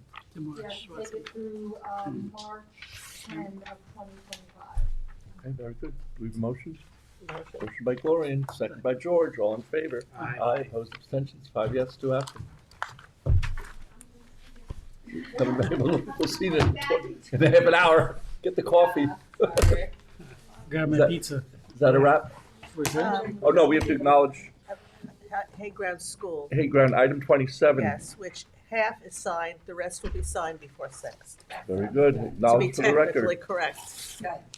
We have a motion to adjourn by George. You do. Second by Tom. Second that. See you in 25 minutes. They come. The early birds. There you go. Sounds good. Whatever Thank you happened for to- your-